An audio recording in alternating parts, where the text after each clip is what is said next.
Chapter 490. Ah, a tragic cry pierced the night sky. But in less than half a second, it stopped abruptly. It was as if the source of the sound was blocked by something unknown. Ding! The host manipulated behind the scenes, causing the main character Ling Nanshu's body and soul to suffer a double blow. The reward is 2,400 villain points. Ling Nanshu's main character aura minus 120, the host's villain aura plus 120. Ding! Congratulations to the host for breaking through the 16,000 villain aura mark. The system is calculating the reward. Please wait a moment. Wang Haoran and Lu Yin were strolling around the night market near the Academy of Arts when they suddenly received two system notifications. The corners of his mouth inadvertently curled up into a strange smile with a hint of schadenfreude. The performance ended at 10 p.m., and it was already 12:30 p.m. It was at least 2.5 hours? How miserable, Wang Haoran thought jokingly, and then a sense of anticipation rose in his heart. Unknowingly, his villain aura had reached 16,000. Another reward was coming. What good thing would it be this time? Ding! Villain aura has broken through the 16,000 villain aura mark. Reward calculation completed. Congratulations to the host for obtaining 2 main characters' adventure experience cards. Not long after, he received a system notification. Wang Haoran was excited. He secretly communicated with the system and checked it out. Main character's adventure experience card. Each card is worth 70,000 villain points after activation. The main character's adventure can be triggered once. Note 1. A main character's adventure experience card can only trigger one adventure. Note 2. After the main character's adventure experience card is activated, the trigger time is unknown and the type of adventure is unknown. The introduction was simple and clear. Wang Haoran glanced at it and immediately understood. Without hesitation, he immediately gave the order to use a main character's adventure experience card. Looking at the vast plot of light novels, Wang Haoran of course knew that the main character's adventure was usually a good thing. It was definitely beneficial and harmless. With such a good thing, of course, he had to use it immediately. Although he was a villain, it was still quite wonderful to be able to experience the main character's adventure. But it was a little depressing that the adventure's duration was unknown. It wouldn't take 3 to 5 years for a fortuitous encounter to appear, right? Wang Haoran secretly complained for a while. But there was no point in worrying about these things now. This was not something that could be changed through subjective behavior. The only thing he could do was to let nature take its course. It's late. Wang Haoran paused for a moment, tilted his head, and said to Lu Yin, who was holding on tightly to his hand. I think so. Lu Yin took out her phone and looked at the time. Only then did she realize that it was already 12:30 a.m. She suddenly felt a little emotional. Time had passed too quickly. She had only strolled for a while. How could it be 12:30 so soon? However, she suddenly felt an inexplicable sense of joy. However, a hint of melancholy appeared on her charming face. Oh no, it's so late. The dormitory must be closed. What should I do? Wang Haoran smiled knowingly. How could he not see through her thoughts? It wasn't easy for Lu Yin either. She had been grieving over Lu Chen's death. Today, because of his arrival, her mood instantly improved. Wang Haoran also wanted to spend more time with her. After all, he had told Lu Chen that he would take good care of Lu Yin. These words were true. Wang Haoran looked around and saw a convenience store. He walked into the convenience store. Lu Yin guessed something and felt a little embarrassed, so she didn't follow him in. She just waited at the door. Soon, Wang Haoran came out of the convenience store. He was empty-handed. Lu Yin looked at him questioningly. Out of stock, Wang Haoran said. Although there were hotels, they were free. However, the quality was slightly inferior. He was worried. If something happened, it would be terrible. Hearing Wang Haoran's words, Lu Yin was startled. Then, she thought of something and her eyes lit up. No need. Under the illumination of the neon lights in the city, Lu Yin's rosy face was even more charming. Wang Haoran was shocked at first. He thought that Lu Yin was so bold. But then he realized that Lu Yin wasn't such a bold person. She must have used a very scientific method to calculate something. It was a safe day. The next day, Wang Haoran contacted Jiang Gaoxian and ended his vacation. The mission for Jiang Gaoxian was very simple. That was to not let Ling Nanshu appear in front of others in women's clothes.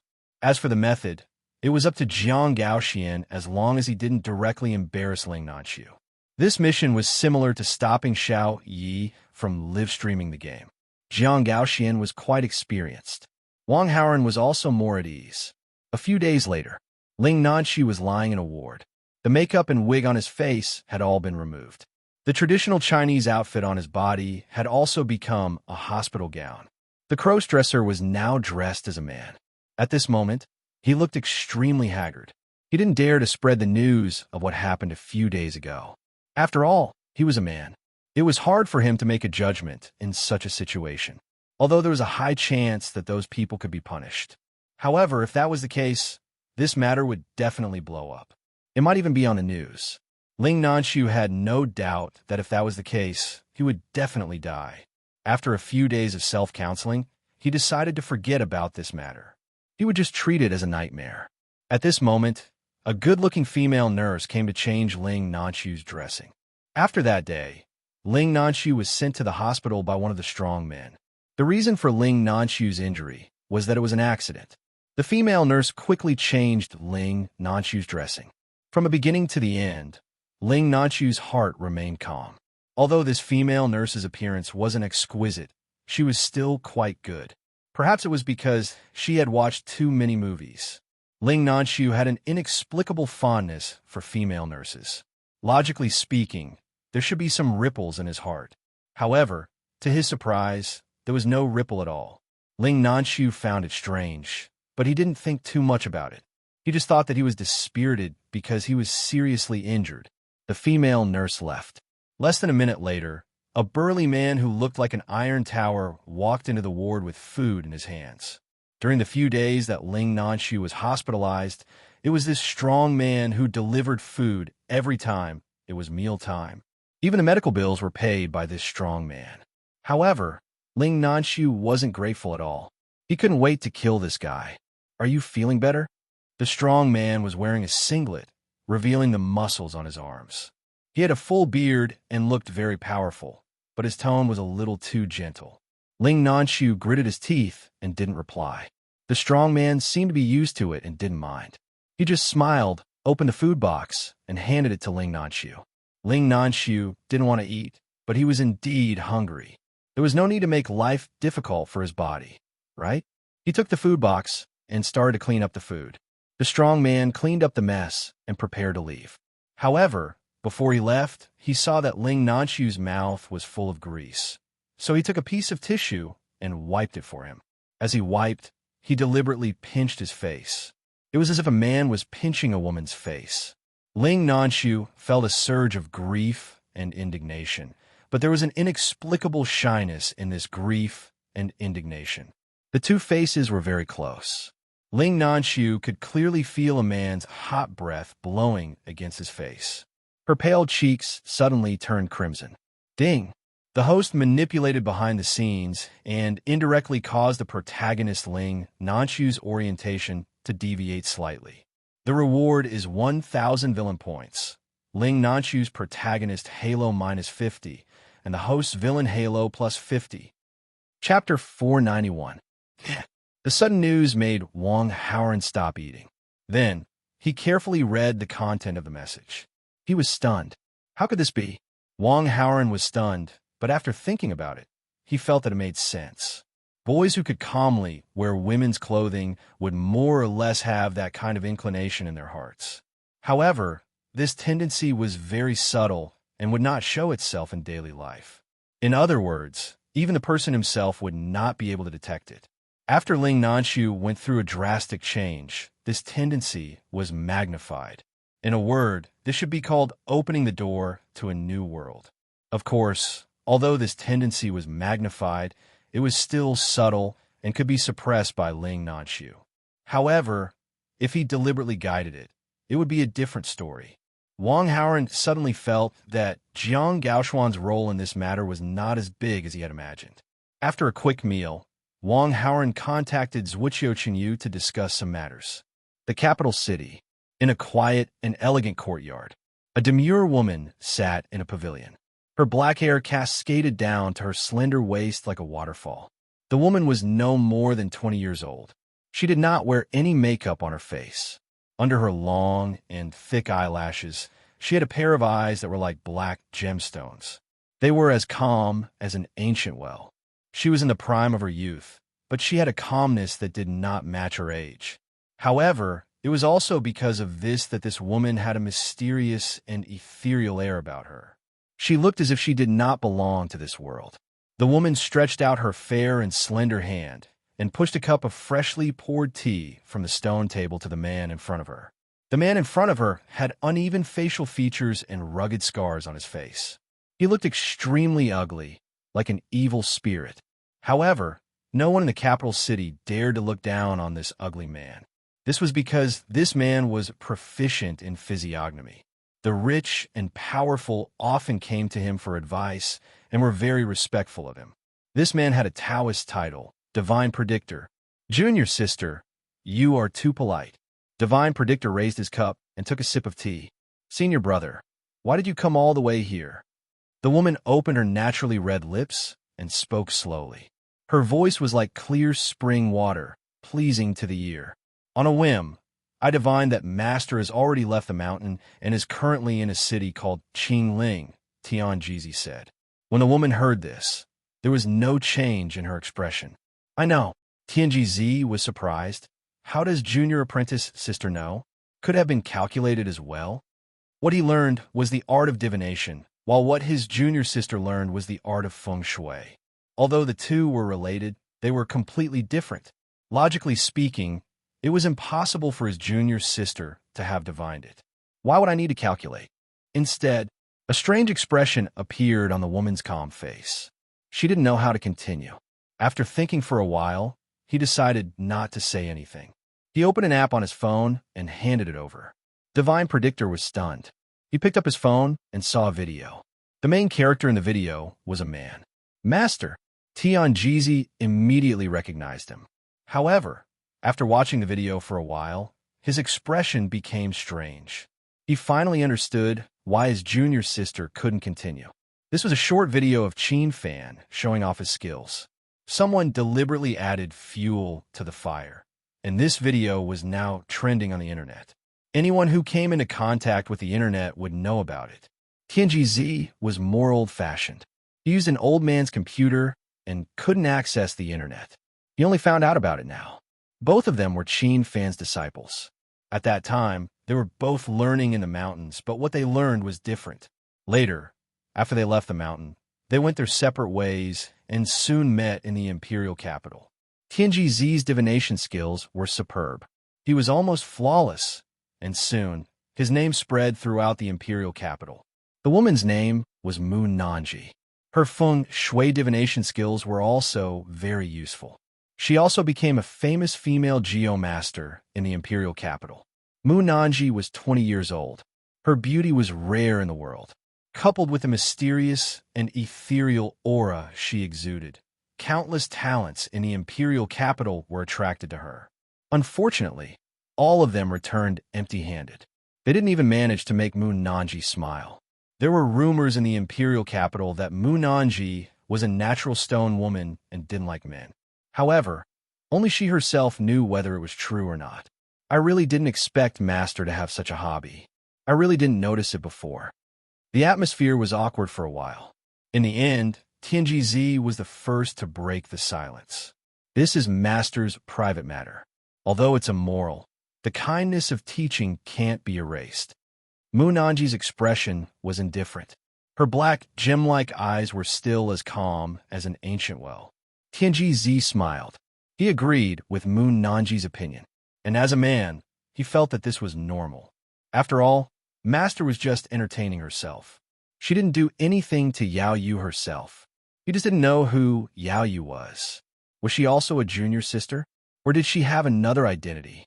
Since Master has come out of the mountain, and we've heard the news, we should go and have a look, Tianjizi suddenly said. That's right. Mu Nanji picked up the teacup, took a sip of tea, and said slowly, It's just that it's inconvenient for me to go to Qingling. I can only trouble junior sister to bring my respect to visit master. Tianji had a strange expression when he said this. Mu Nanji was sitting across the table from him. They were only a few feet apart. Naturally, she could see it. Why is that? I once made a promise with someone and swore that I would never go to Qingling in this life. He spared my life, so I should keep my promise. And before I came, I also did a divination for myself. If I go to Qingling this time, I most likely won't be able to come back, Tianji said solemnly. Senior brother, can you elaborate? Mu Nanji's calm eyes flashed with a trace of surprise. Junior sister, you'd better not listen to such embarrassing words. Otherwise, you'll laugh at me. Tianji blushed with shame. Seeing this, Mu Nanji did not continue to ask. She suddenly had an idea. She suddenly thought of something and said, Senior brother, why don't you help me calculate what will happen on this trip to Qingling? After that, she added, I'll make it clear that I won't pay for the divination. Junior sister, you must be joking. How could I have the face to ask you for money for the divination? Tianji laughed. Then, he quickly restrained his expression. He pinched his fingers to calculate. Mu Nanji waited quietly. From time to time, she would take a sip of tea. After every sip, she seemed to be savoring it carefully. She seemed to like drinking tea very much. This hobby was very different from that of young people. After a long time, Tianji finished his divination. Mu Nanji had already finished a cup of tea. Her eyes lit up slightly. How is it? Junior sister, I'm afraid that you'll encounter a bloody disaster on this trip to Qingling. Tianji said slowly with a solemn expression. However, there was an undetectable, strange, and wretched look in the depths of his eyes. Chapter 492. After hearing Tianji's words, a solemn expression appeared on Mu Nanji's calm face. She knew that her senior brother's calculations were almost flawless. After hearing about the bloody disaster, she was convinced without a doubt and did not catch that flash of wretchedness.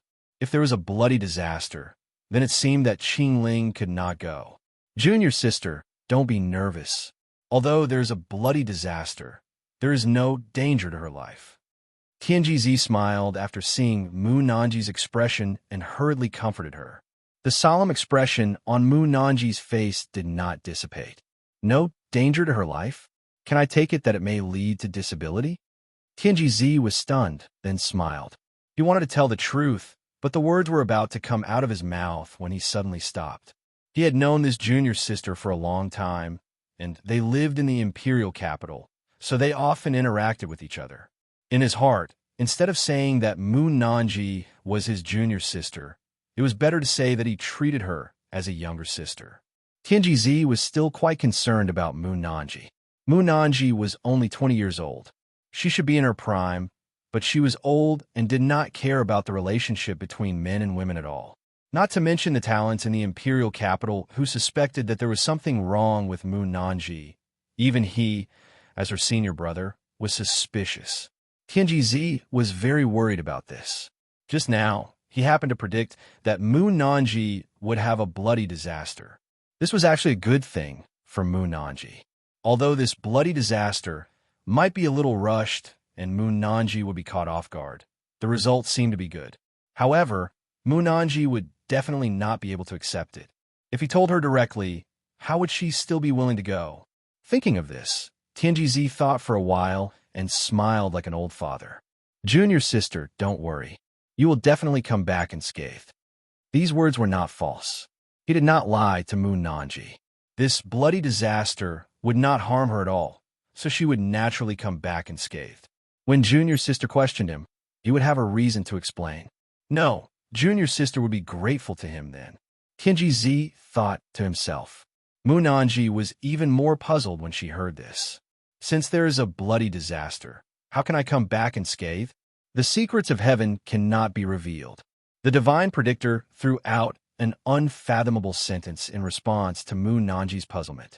Then, he continued to persuade her earnestly. Junior martial sister, your trip to Qingling will be more daunting than dangerous. You can rest assured. You can't possibly think that senior brother will harm you, right? The solemn expression on Mu Nanji's face slowly disappeared. She was well aware of how Tianji treated her. She absolutely did not believe that her senior brother would harm her. Even if senior martial brother wanted to harm him, he could have chosen not to read his fortune for him. Why did he have to do so? Besides, Mu Nanji also wanted to go to Qingling. She originally had a close friend in the Imperial City. It was the little fairy doctor from the Celestial Doctor Valley, Biansuan. However, after Biansuan had gone to Qingling, she had stayed in Qingling and hadn't returned to the capital. When he asked her the reason, she stammered and didn't say anything. Mu Nanji was very curious. She wanted to see if Biansuan had decided not to return to the capital because she missed the scenery of Qingling or something else. He had even left his best friend behind. This was too much. Junior Marshall's sister, when are you leaving? Tianjizi asked. He immediately saw that Mu Nanji had calmed down. In a few days. Mu Nanji was not in a hurry. Tianjizi, on the other hand, was anxious. Because if Mu Nanji delayed for a few more days, the divination would not come true. It was not easy to get such an opportunity, and Tianjizi really didn't want Mu Nanji to miss it. There's no time to lose. Let's set off as soon as possible, Tianjizi suggested. Mu Nanji looked at him suspiciously. Tianjizi's expression did not change. He explained, I don't know how long Master will stay in Qingling. If we go late, we might not be able to meet him. The suspicion in Mu Nanji's eyes dissipated. She nodded lightly and said, I'll set off tomorrow morning. Tianjizi was relieved when he heard this. He raised his cup and took a big sip of tea. Although the tea was cold, Tianjizi felt that it tasted very good. Good tea. The next day, Mu Nanji took her luggage and boarded a plane to leave the capital for Qingling. A few hours later, the plane landed. Mu Nanji stepped on the land of Qingling and slowly walked out of the airport. Because Qin fans' matter had caused a huge stir on the internet, some busybodies had also exposed Qin fans' address. After Mu Nanji left the airport, she took a taxi and headed to her destination. After some time, she arrived outside a detached mansion. However, there were many people around the mansion. Most of them were young men and women, and most of them took out their phones to broadcast. Mu Nanji looked for a while and quickly understood that they were internet celebrities on short video apps. They were here to ride on Qin fans' popularity. After all, Qin fan was indeed very popular on the internet now. Although this kind of popularity was a little strange. The outside of Qin fans' detached mansion had become the place where internet celebrities checked in. Everyone even gave Qin fan a beautiful title, Craftsmanship Bro. This was because Qin fans' craftsmanship was indeed quite varied. Many craftsmen who focused on craftsmanship were stunned. So it could be like this? The reason for this was purely because Qin fan was bored deep in the mountains and came up with it. Mu Nanji saw that there were so many people around, so it was naturally inconvenient for her to go in and look for Qin fan. After a few minutes, she left. She planned to come back another time. She followed the road and left, preparing to find a hotel to stay. While walking, she passed by Qingling Normal University. Xiao Wanwan, who had sneaked into the Normal University to take the postgraduate entrance exam, happened to pass by and saw Mu Nanji. Xiao Wanwan's eyes were filled with evil, and there was an unfriendly look in them. She had a grudge against Biansuan. Mu Nanji and Biansuan were very close, so there were some conflicts between them. It could be considered that there was a grudge between them. When you were in the imperial capital, you had so many big shots protecting you, so I couldn't do anything to you. You actually came to Qingling? Wouldn't it be a waste if I don't teach you a lesson? Xiao Wanwan thought evilly. In order to pretend to be a student, Xiao Wanwan's outfit was completely different from her usual seductive appearance. Her evil temperament was also completely restrained. In addition, there were many pedestrians on the roadside, so Mu Nanji didn't notice Xiao Wanwan. Xiao Wanwan followed Mu Nanji. Mu Nanji found a hotel to stay. After resting for a while, she went to Qingling Mountain. Mu Nanji had a habit. Every time she arrived at a place, she would visit the famous mountains and rivers there to check the feng shui. To a certain extent, this could be considered an occupational hazard. And the most famous mountain in Qingling was Qingling Mountain. Before Mu Nanji came to Qingling Mountain, she had done some research. It was said that Qingling Mountain was surrounded by mountains and rivers, and the scenery was beautiful. On top of the clear spirit mountain, there was also a huge graveyard. Director Mu Nanji was related to this. She really wanted to go and see for herself whether Clear Spirit Mountain was really a treasure trove. Chapter 493. Sob, sob, sob. On the top of Qingling Mountain, the sorrowful cry of a woman sounded. It was Lu Yin. In front of Lu Yin, some people were carrying a coffin and slowly putting it into a pit that had been dug in advance. Seeing this, Lu Yin remembered the memories of her family with Lu Chun.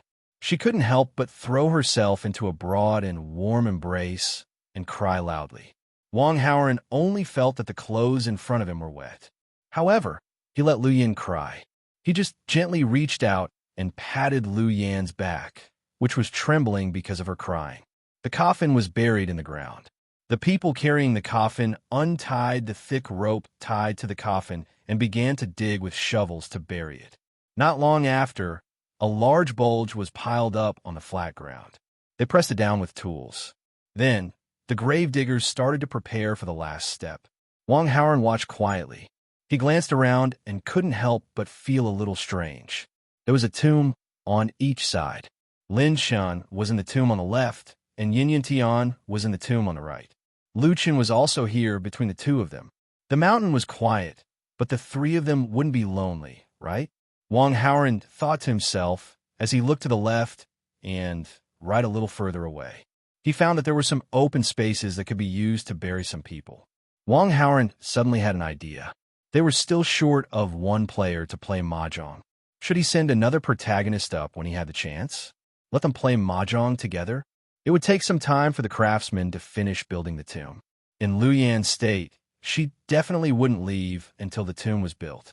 Wang Haoren naturally stayed here to accompany her. However, the waiting time was really boring. He couldn't help but think about something in his heart. Speaking of which, the protagonist adventure trial card had been activated for several days. Why hadn't there been any movement at all? Could it be that he really had to wait 3 to 5 years, or even longer before he could get the protagonist adventure? If that was really the case, then it would really be painful. However, there was nothing he could do about it. Other than waiting, there was nothing else he could do. Speaking of which, Qingling Mountain was really quiet and secluded. The mountain breeze blew on people's faces, which was particularly comfortable. At the foot of Qingling Mountain, a taxi drove over. After the car came to a stop, Mu Nanji got out of it. "Beauty, you came to the cemetery alone. You have to be careful. There are a lot of people in this world," the driver said out of kindness. "Thank you for reminding me," Mu Nanji replied, but her tone made it clear that she did not take it seriously at all. Although she specialized in geomancy, she also practiced martial arts. It was definitely enough for self-defense. Even if he really encountered a bad guy, there was no need to be afraid. Moreover, her senior brother Tian Jizi had already done a divination for her before she came to Qingling. This trip would be daunting but not dangerous, and she would be able to return unharmed. Mu Nanji trusted her senior brother's character and ability very much. Seeing that Mu Nanji was determined, the driver did not say anything else. He sighed and drove away. When Mu Nanji arrived at the foot of the mountain, she took a look at the overall situation and could not help but sigh. This was indeed a good place to hide the wind and get the water. It was very suitable for a haunted house. Their ancestors were buried here, and their blessings could illuminate their descendants. It was really a place with good feng shui. However, there were still some differences in feng shui in this place. Usually, there was a place with the best feng shui in a place like this. In the language of geomancy, it could be called the feng shui formation I. If one's ancestors were buried in the feng shui formation I, their descendants could be said to have endless benefits. To put it in layman's terms, it was like smoke rising from the ancestors' graves. Their descendants would have endless blessings. However, this feng shui formation I was not easy to find. It was as difficult as ascending the sky for an ordinary geomaster to find this place. However, it was not too difficult for Mu Nanji. On a whim, she went up the mountain along the mountain path. Her attainments in feng shui were very high, but she still had to go up the mountain to investigate. The mountain path was a little difficult to walk on. Fortunately, Mu Nanji practiced martial arts and had a very good physique. She was not a weak woman. However, what Munanji did not notice was that there was a sneaky figure following behind her. Munanji would stop for a while to check every section of the mountain path. When she found that the feng shui formation eye was not in this place, she continued to go up the mountain path. After a few stops, she was about to reach the top of the mountain. Is the feng shui formation eye at the top of the mountain? Munanji muttered to herself.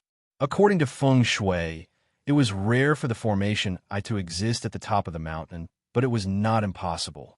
It was just that Munanji was exhausted. Although she was not a weak woman, she was still a little tired after walking along the mountain path for so long. At this moment, she was sitting on the steps to rest. After taking a breath, she wanted to go up the mountain. While they were taking a break, a butterfly flew over and landed on the back of Munanji's fair hand. Munanji did not care at all. She just raised her hand slightly and scared the butterfly away. After a while, Munanji had rested enough and was about to get up and continue to go up the mountain.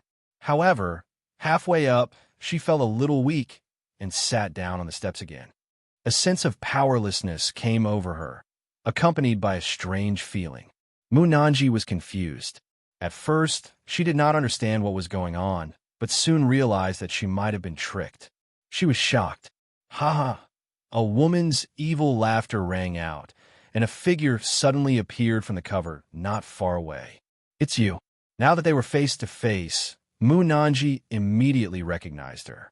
It was the saintess of the poison sect, Xiao Wanwan. The abnormality in her body must have something to do with her. Xiao Wanwan, you'd better think carefully about the consequences of touching me.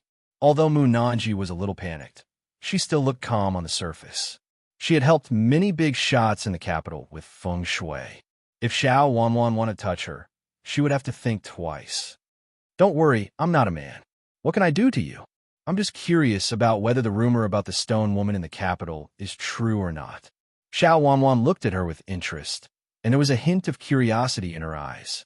This was because many people in the capital were curious about this question. She took out her phone and took a picture of Munanji. She wanted to record it and leave something behind. This way, Munanji would not be jealous and return to the capital to seek revenge in the future. With this, Munanji would not act rashly. You witch! Munanji gritted her teeth. At the same time, the poison in her body acted up, and some ripples of light flashed across her calm eyes. Oh, so you're not a stone woman. You can also act rashly. Xiao Wanwan immediately saw through her and could not help but laugh. Speaking of which, Munanji was really good. In order to test her, Xiao Wanwan had used a lot of force. It was much more than what she had used on Luo Qingxian last time. Munanji's true energy cultivation was very weak, not comparable to Luo Qingxian's. To be able to hold on for so long and still maintain her rationality to talk to her, this kind of willpower was rare in the world. Which, give me the antidote. Munanji knew that she did not mean to kill her. She just wanted to see her embarrass herself. Okay. Xiao Wanwan only wanted to tease her and did not dare to do anything to her. Now that she was done, she had saved the video as evidence. Naturally, she did not have the intention to continue teasing Munanji. Naturally, she wanted to give her the antidote. After all, the poison was too strong. Xiao Wanwan was afraid that Munanji would not be able to withstand it and die. Xiao Wanwan searched her body, but after searching for a long time, she could not find what she needed. The teasing smile on her face gradually disappeared, and she even became a little pale.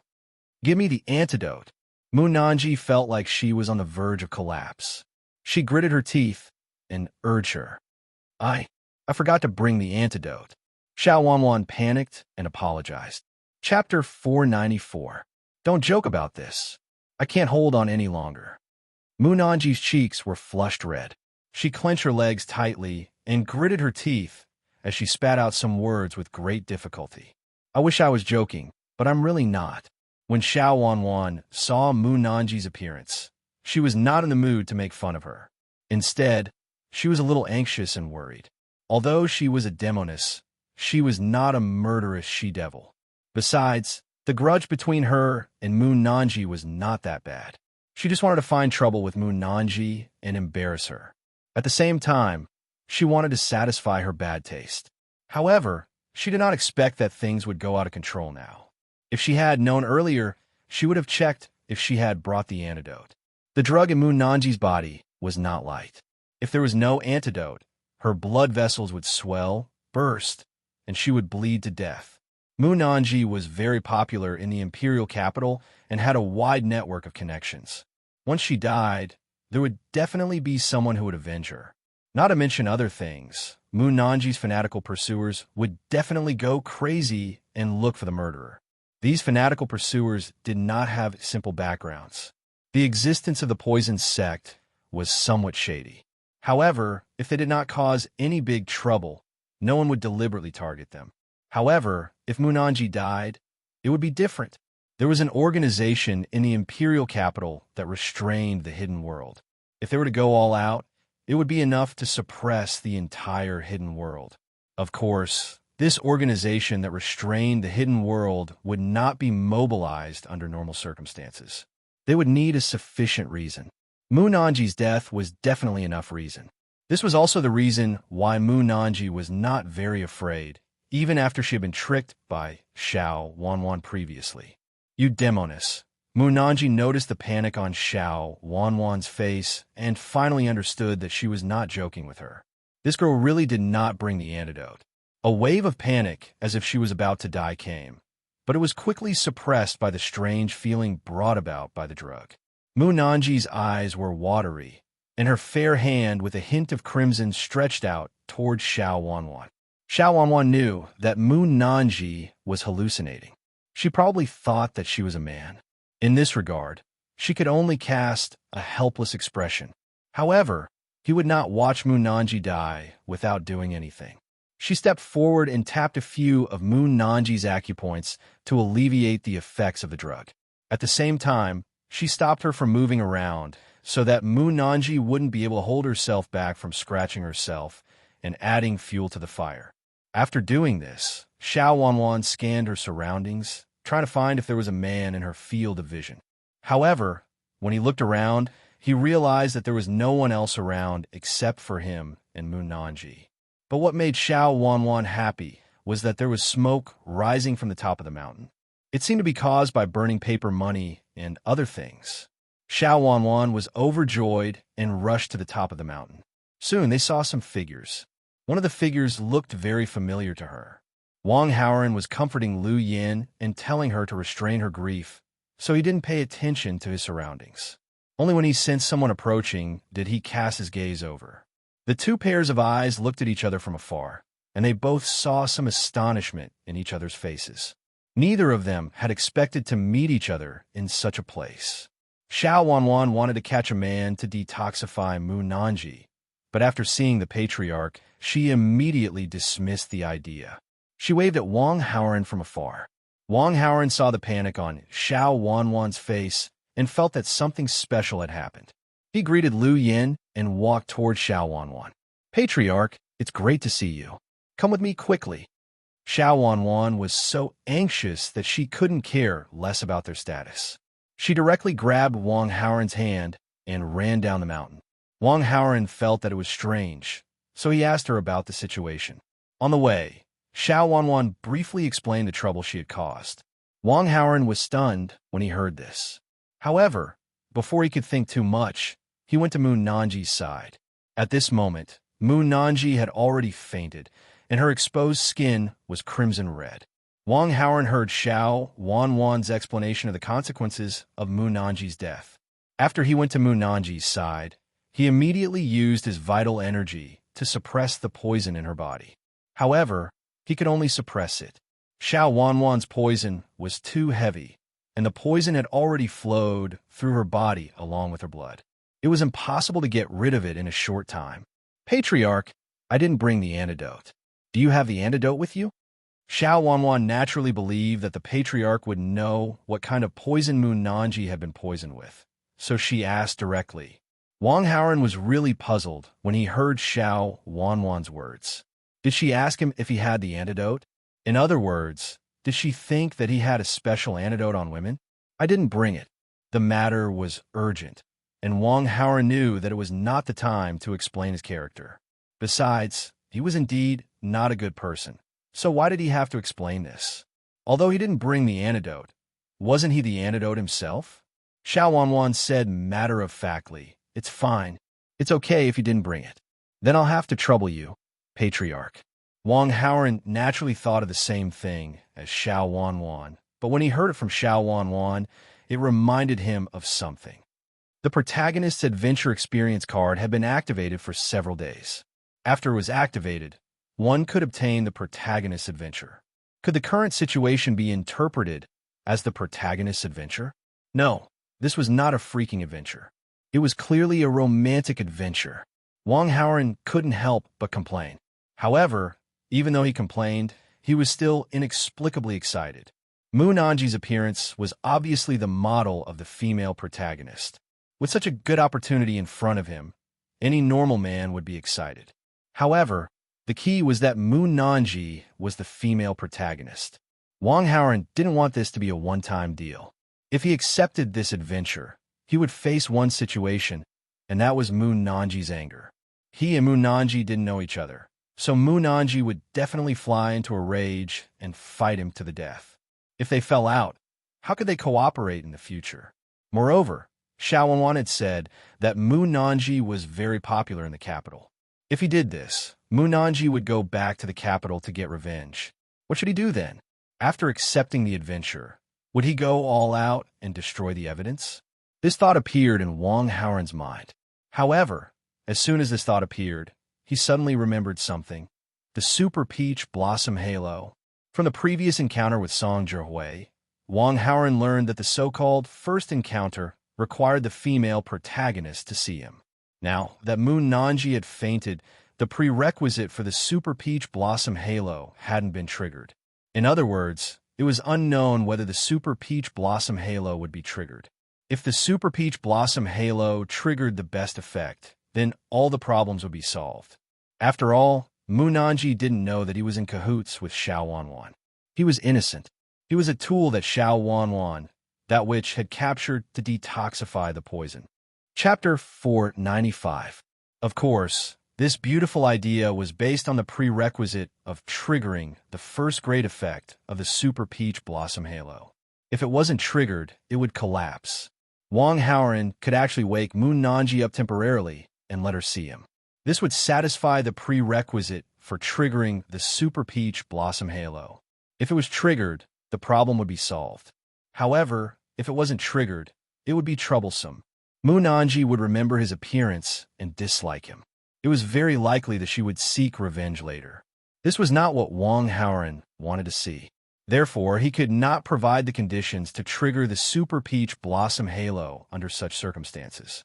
To put it simply, he could not let Mu Nanji know who had helped her detoxify the poison. After that, he would find an opportunity to meet Mu Nanji by chance. At that time, if the halo effect was triggered, everything would be fine. If it wasn't triggered, there was still room for maneuver. Wang Haoren could pretend that nothing had happened. He could also choose to pursue Mu Nanji and express that he didn't care about Mu Nanji's past and was willing to take over. This idea was simply too brilliant. After Wang Haoren sorted out some thoughts, he was secretly delighted. However, there were two problems that needed to be solved. First, Mu Nanji would wake up during the process and see his face. Second, Mu Nanji would fly into a rage and crazily take revenge on Xiao Wanwan or the poison sect. Wang Haoren thought for a few seconds and quickly came up with a solution. Of course, the inspiration for these two solutions came from others.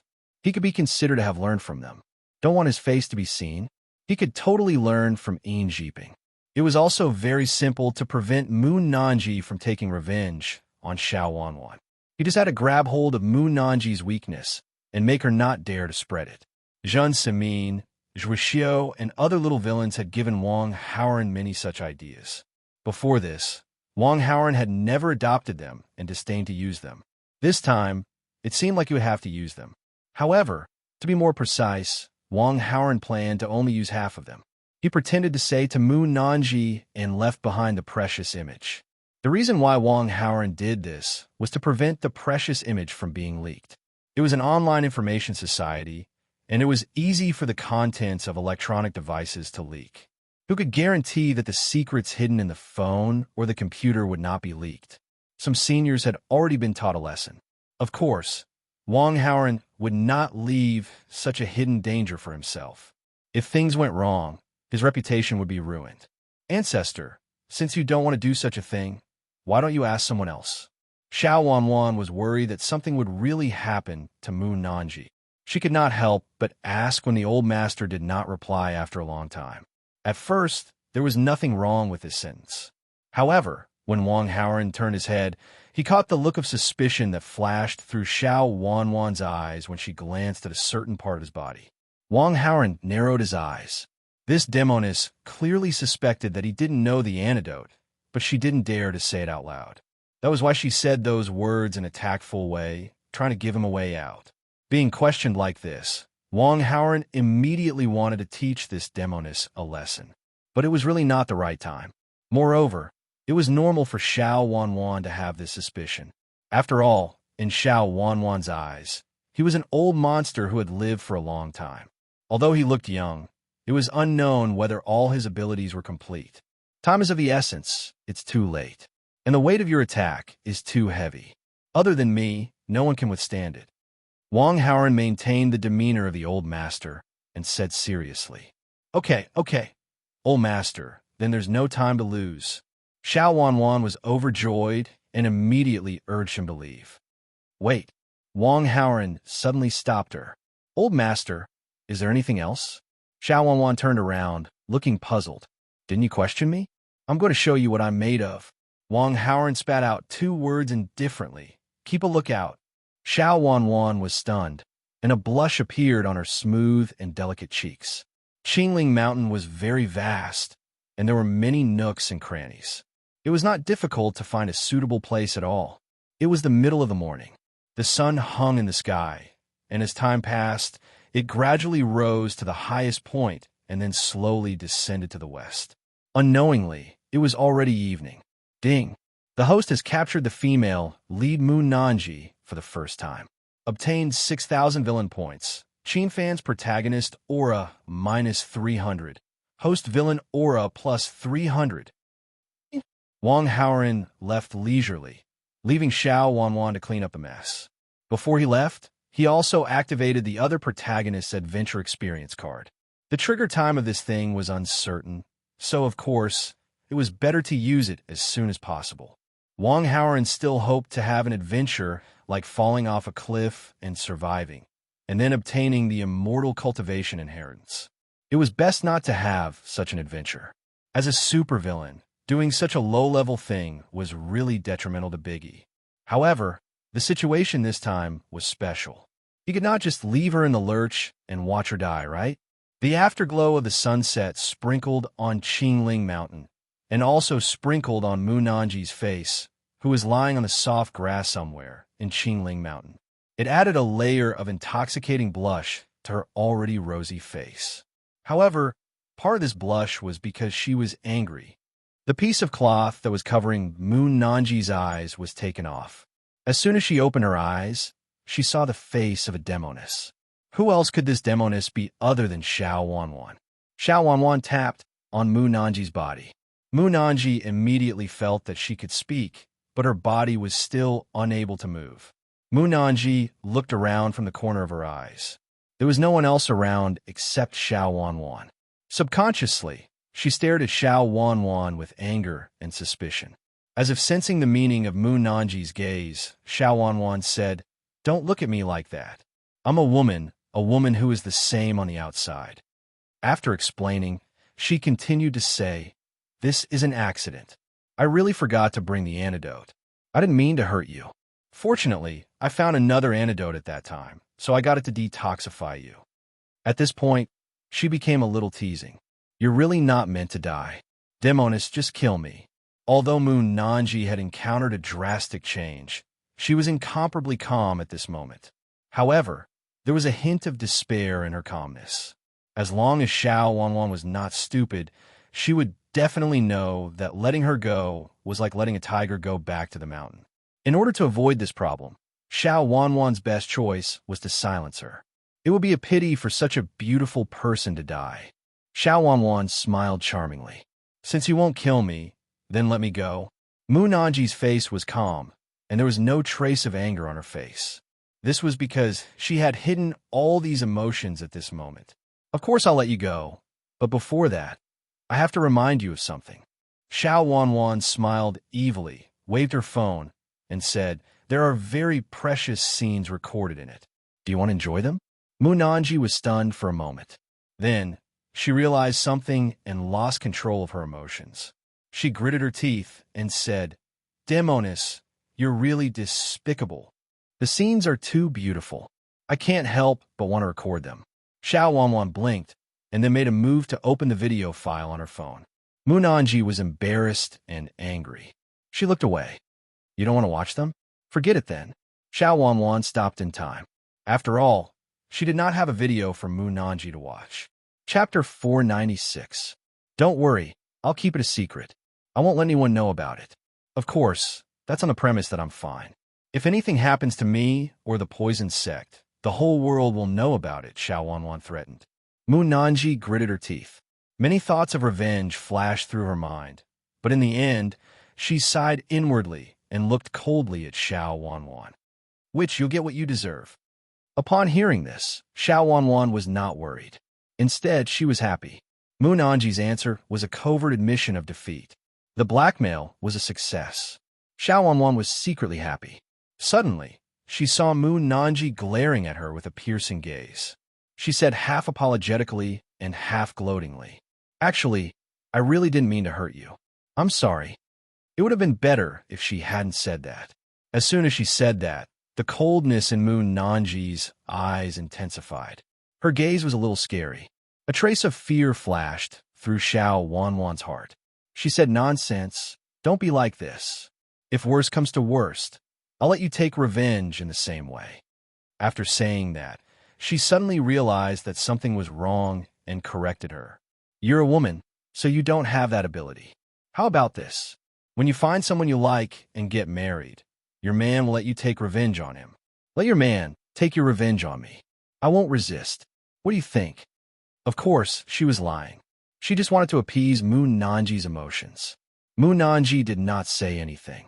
If you don't say anything, then it's a deal. It's settled, Xiao Wanwan said to herself and made a decision. She looked up and saw that the afterglow of the sunset was fading and the sky was getting darker. It's getting dark. Let's get out of here first. Xiao Wanwan carried Mu Nanji in her arms. Mu Nanji could not move in her current state, so she could only carry her like this. Xiao Wanwan's true energy cultivation was much higher than Mu Nanji's. Besides, Mu Nanji was not heavy, so she did not feel tired at all. She was very light in her arms. Mu Nanji was restrained and could not move, so she could only let Xiao Wanwan carry her. However, when her body left the ground, Mu Nanji's eyes inadvertently caught a glimpse of some falling stars. The words bloody calamity suddenly appeared in her mind, and she couldn't get rid of them. Mu Nanji could not help but recall the conversation she had with Tianjizi in the courtyard before she left the imperial capital. At that time, she felt that there was something wrong with Tianjizi's words. Now that he thought about it, he was suddenly enlightened. Senior brother Tianjizi had long predicted that he would encounter a calamity when he came to Qingling. However, he still sent him to Qingling and even urged him to come. Wasn't this harming him? Anger and sadness rose in Mu Nanji's heart. She had a miserable life, and her family had passed away early on. She treated this senior brother of hers as if he was her family. But now, he had been cheated by his family. This feeling was really unbearable. Xiao Wanwan carried Mu Nanji down the mountain and sent her to the hotel Mu Nanji had booked. It was only then that the restriction on Mu Nanji was lifted. Mu Nanji was able to move, but she did not dare to move. This was because the slightest movement would affect other parts of her body. An indescribable pain came, and cold sweat instantly appeared on Mu Nanji's smooth forehead. Your sweetheart Biansuan is also in Qingling. Call her over to take a look at you, Xiao Wanwan suggested. You don't have to worry about it. You can go now. Nanji said with a frown. I'm being kind, but you don't appreciate it. It's up to you. If there are any sequelae, you'll be the one who regrets it. Xiao Wanwan smiled indifferently and walked out of the door, closing it behind her. The room was silent for a while. Nanji's face was dark. She took out her phone, found Tianji's number, and dialed it. Hello, junior sister. You're in Qingling now, right? Are you happy today? Tianji's laughter came from the phone. What did I do to offend you? Why are you doing this to me? Nanji gritted her teeth. Tianji's laughter stopped abruptly when he heard her cold tone. Why do you say that, junior sister? Since senior brother has already predicted it. Why do you ask when you already know the answer? Nanji said coldly. Bloody calamity. What a bloody calamity. Tianji felt that something was wrong, so he quickly explained. Junior sister, I predicted that you'll have a marriage when you go to Qingling, so I want to help you. This is for your own good. Could it be that something has happened? Marriage? Nanji only felt that it was extremely ironic when she heard this word. It was more like an ill-fated relationship. Then why didn't you tell me the situation beforehand? Nanji questioned. If I told you directly, you might not go, so I hid it from you. Besides, this is for your own good, Tianji said earnestly. Bloody calamity. This is for my own good? Nanji said coldly. I might have miscalculated something and made a mistake. Let me do it again, and I'll get back to you later. Tianji felt that the development of the situation was a little off, so he quickly said, beep. The phone was suddenly hung up. Tianji only thought that Nanji had accepted his suggestion. Putting down the old phone, Tianji began to calculate again. A moment later, the results came out. The divine predictor called Nanji back with a smile on his face. However, the line was always busy. He dialed again after a while, but it was still the same. Tianji vaguely felt that his number might have been blocked by Nanji. After realizing this, Tianji naturally did not continue to call. His expression was leisurely. There were indeed some mistakes in his previous calculations, but the general direction was not wrong. Junior sister's encounter could be said to be a calamity, but the result was good. Junior sister hated him now, but it would not be long before she would be grateful to him. One day, when junior sister got married, he would definitely be the matchmaker. Knock, knock. Nanji heard knocking on the door. She stood up with difficulty and slowly moved to the door to open it. As soon as the door opened, Biensuin, who was dressed in elegant clothes, appeared in Nanji's sight. Do you miss me so much? I can't believe you came all the way to Qingling to look for me. Biensuin had a big smile on her face. She wanted to tease her good friend with words, but suddenly she saw that Nanji's expression was a little strange, so she swallowed her words and changed the topic. Nanji, you don't look too good. Are you feeling unwell? Nanji had been holding on, but at this moment, in front of her good friend, she finally could not hold it in anymore. She hugged Biensuin and burst into tears. Biensuin could feel that something must have happened, but for the time being, she did not ask much and let her vent her emotions. After a long time, Nanji's crying gradually stopped. Can you tell me what's going on? Biensu asked gently. Nanji did not want to say anything, so she just let Biensuin treat her. Biensuin did not ask, but naturally, she saw some clues during the treatment. Chapter 497. Nanji's furrowed brows relaxed a little after she took the medicine. Biensuin could no longer suppress the questions in her heart. She asked tentatively, Nanji, do you have anything to say to me? Nanji's expression was complicated. She pursed her lips and did not say anything. When Biensuin saw this, she was even more certain that she had guessed correctly. You can't run away from it. Tell me, and I might be able to help you. After saying that, he thought that his martial strength was too low, so he added, my eldest sister and second sister are very powerful, especially my eldest sister. No matter how powerful the person who bullied you is, my eldest sister will definitely stand up for you. She will cut the person who hurt you, no, directly kill him. She has nothing to cut off for you, Nanji said after struggling for a while. Biensuin did not quite understand. Nanji knew that she could not hide this from Biensuin. She also believed that she would not tell anyone, so she told her what had happened. Bien-Suin was furious when she heard what Moon Nanji had said. That witch, I will make her pay. She was the one who had a grudge with Xiao Wanwan, not Moon Nanji. To a certain extent, Moon Nanji was innocent. This was because Xiao Wanwan had shifted her grudge against her onto Moon Nanji. She has something on me, Moon Nanji said when she saw that Bien-Suin was going to stand up for her. What do you mean? Bien-Suin was puzzled. Moon Nanji was a little embarrassed to say it, but she still whispered it into Bien-Suin's ear. What a sinister idea. Bien-Suin clenched her fists. The more she thought about it, the angrier she became. I won't let this go just like that. But Xiao Wanwan has. Moon Nanji did not want to be taken advantage of, but she had her own concerns. Take her bargaining chip back, then she won't be able to threaten you, Bien-Suin said. Then what should I do? Moon Nanji's mind was in a mess, and she could not think of any ideas. We can't talk about morality when dealing with a witch like her. We'll give her a taste of her own medicine. If it were any other time, Bien-Suin would never have thought of this. However, when she saw that Moon Nanji would be harmed because of her grudge with Xiao Wanwan, she could not care less anymore. She's a vixen. Why would she care about this? Moon Nanji felt that this method would not work. It's true that she's a vixen. She looks like a slut, but she's actually very conservative. She might even be a virgin. Bien-Suin had interacted with Xiao Wanwan a lot, so she naturally knew her better than Moon Nanji. How is this possible? Moon Nanji was stunned. Trust me, Bien-Su said affirmatively. Upon seeing this, Moon Nanji stopped questioning her. If that was the case, it would be a good idea to repay Xiao Wanwan. Moreover, she could use the same method to get back what Xiao Wanwan had threatened her with.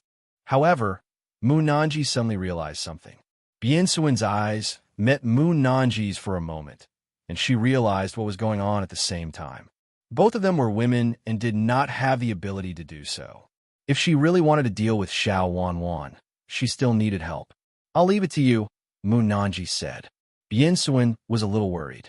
It was indeed a problem to choose the right person to carry out the plan. She did not want to be associated with crooked people, and she was afraid that this kind of person would be unreliable. However, if she found an upright person, the other party might not agree. In order to keep it a secret, this person had to be trustworthy. Bien-Suin racked her brain and immediately searched her memory. Suddenly, she thought of someone. To a certain extent, the person who directly dealt with Xiao Wanwan would benefit a lot. Why not let an outsider benefit from this kind of thing? Moreover, she could completely trust her own person, so she did not have to worry about this matter spreading. Even if Bien-Suin did not consider the reputation of the little fairy doctor, she should consider the reputation of the medicine Immortal Valley. After all, this kind of thing was not something a righteous person should do. Do you have someone in mind? Moon Nanji asked when she saw Bien-Suin's eyes lit up. Yes. Bien-Suin nodded. Who is it? Is he reliable? Moon Nanji asked. It's my boyfriend. I can completely trust him. Bien-Suin hesitated for a moment, but she still said it. Moon Nanji was shocked. You have a boyfriend? I'm sorry. I'll just let you know. Bien-Suin was a little embarrassed. No wonder you stayed in Qingling. So it's because of this. Some of the doubts in Moon Nanji's heart were cleared. Then, she asked in surprise, Your boyfriend, aren't you jealous? Of course I am, but I hate Xiao Wanwan more. Bien-Suin gritted her teeth. Will your boyfriend agree? Moon Nanji was a little doubtful. I'm not going to tell him about this. Bien-Suin was not stupid. Her boyfriend did not belong to her alone. If Qi Mei and second sister knew about it, what would happen? If you don't tell him, how are we going to proceed? Moon Nanji asked. That's easy. Let him think that Xiao Wanwan is me. How will he know if we blindfold him? Bien-Suin was much more experienced than Moon Nanji, so she naturally had more ideas. When she heard this, Moon Nanji trembled. Blindfold? What a familiar operation. A wave of anger rose in Moon Nanji's heart. She suddenly said, When the time comes, we must interrogate Xiao Wanwan and make her tell us who the man is. Although the man was caught by Xiao Wanwan and was innocent, he was still guilty. Regarding this matter, Moon Nanji would definitely not be a kind person and would not think of forgiving her. No problem. It's up to you whether you want to kill him or not. Bien Suen said. After the discussion, Bien Suen did not leave. Although Bien Suen knew that Mu Nanji was not the kind of person who would hurt herself in response to someone's mistake, Mu Nanji was in a very vulnerable state. However, Mu Nanji was in an extremely fragile state right now, so she needed someone to comfort her. The next morning, Bien Suen dragged Mu Nanji, who had almost recovered from her discomfort, to breakfast. Initially, Mu Nanji did not want to go, or rather, she did not want to see anyone. However, Bien Suen knew that if Mu Nanji isolated herself, it would aggravate her negative emotions. Letting Mu Nanji come into contact with the outside world could indirectly dilute the trauma caused by this incident. Mu Nanji could not persuade her, so she followed her to breakfast. Bien Suen ordered a lot of food. Mu Nanji did not have much of an appetite, but she still ate some under Bien Suen's persuasion. Nanji, suddenly, a surprised voice came from not far away. Mu Nanji had her head down, but when she heard the voice, she immediately turned her head. He saw a man wearing a baseball cap. The man's cap was very low, and it covered most of his face, so no one could see his face clearly. Mu Nanji did not recognize him either. The man saw the confusion in Mu Nanji's eyes. He looked around sneakily. After making sure that no one was looking, he walked closer and lifted the cap. "Master!" Mu Nanji was stunned for a moment, but she recognized the man immediately. Qin Fan lifted the cap and lowered it again, covering most of his face. Then, he sat down on the seat beside her. "Nanji, what a coincidence. I didn't expect to meet you here." Qin Fan was pleasantly surprised. Mu Nanji's expression was calm. She really regretted coming to Qingling. If she had not come to this damn place, she would not have encountered such a thing. Qin Fan saw that Mu Nanji's expression was not right. "You don't look good. What's wrong?"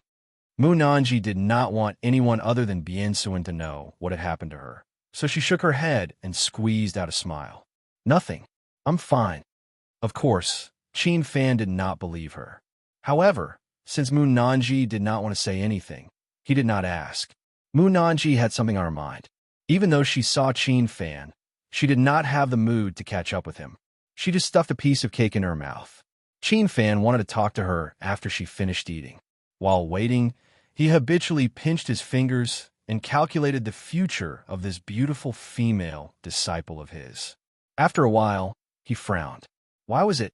Red Phoenix, Star Movement again. Chapter 498. The same divination had appeared on Tantai Yayue before. At that time, Qin Fan had been quite happy, thinking that he was the one who had fulfilled the divination. However, after the blow, Qin Fan had gotten a better understanding of himself.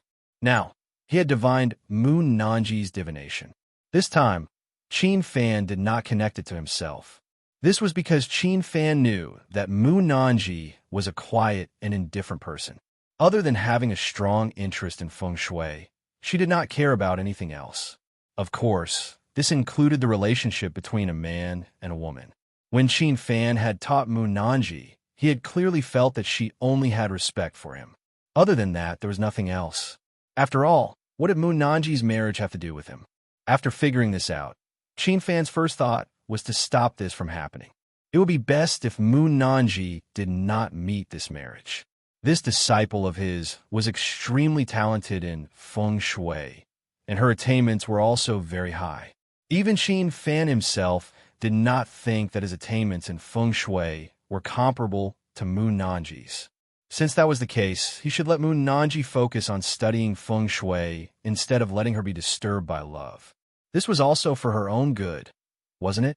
As her master, Qin Fan was deceiving himself and others for his disciples' sake. In fact, subconsciously, he just wanted to stop Mu Nanji from being with someone else. If the man Mu Nanji's marriage was with was him, then he would definitely let go of her without hesitation. It was just that Qin Fan was unwilling to admit this selfishness. "Nanji, I've divined for you. You will face a great calamity soon, so you should leave Qingling as soon as possible."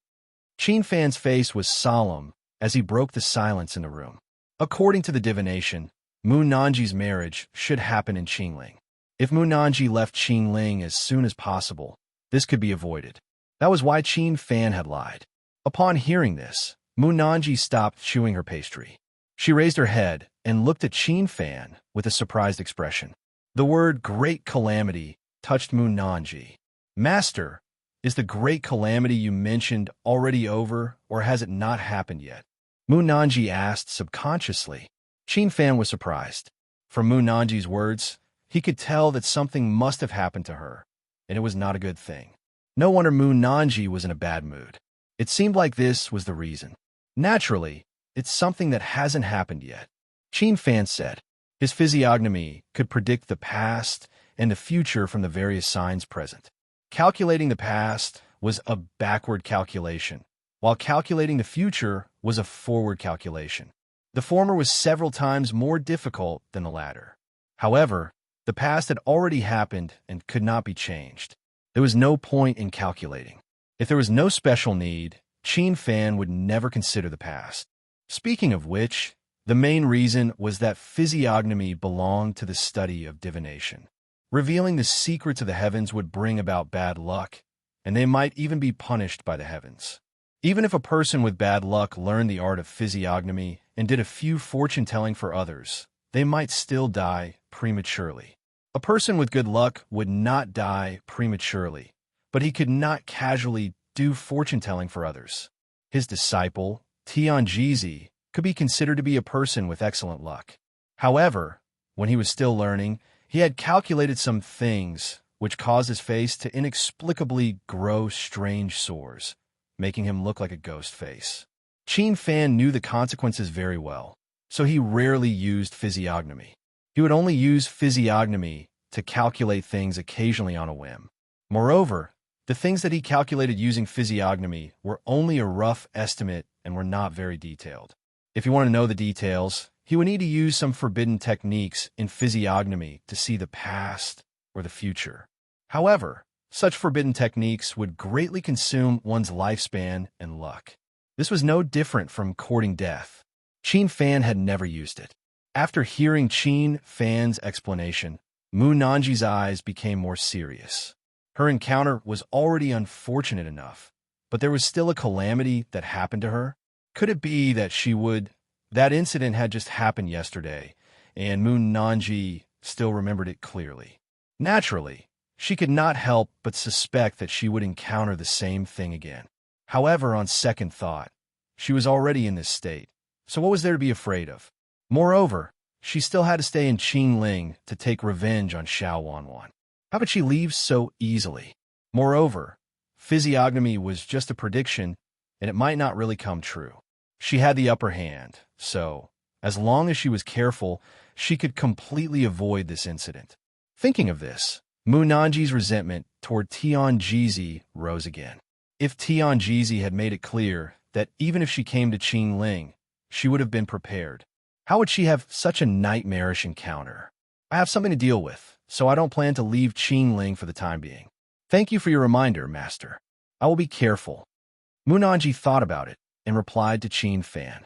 She did not mention that Tianjizi had asked her to send his regards to Qin Fan. Nanji, you can't. Qin Fan wanted to change Moonanji's mind and was about to persuade her.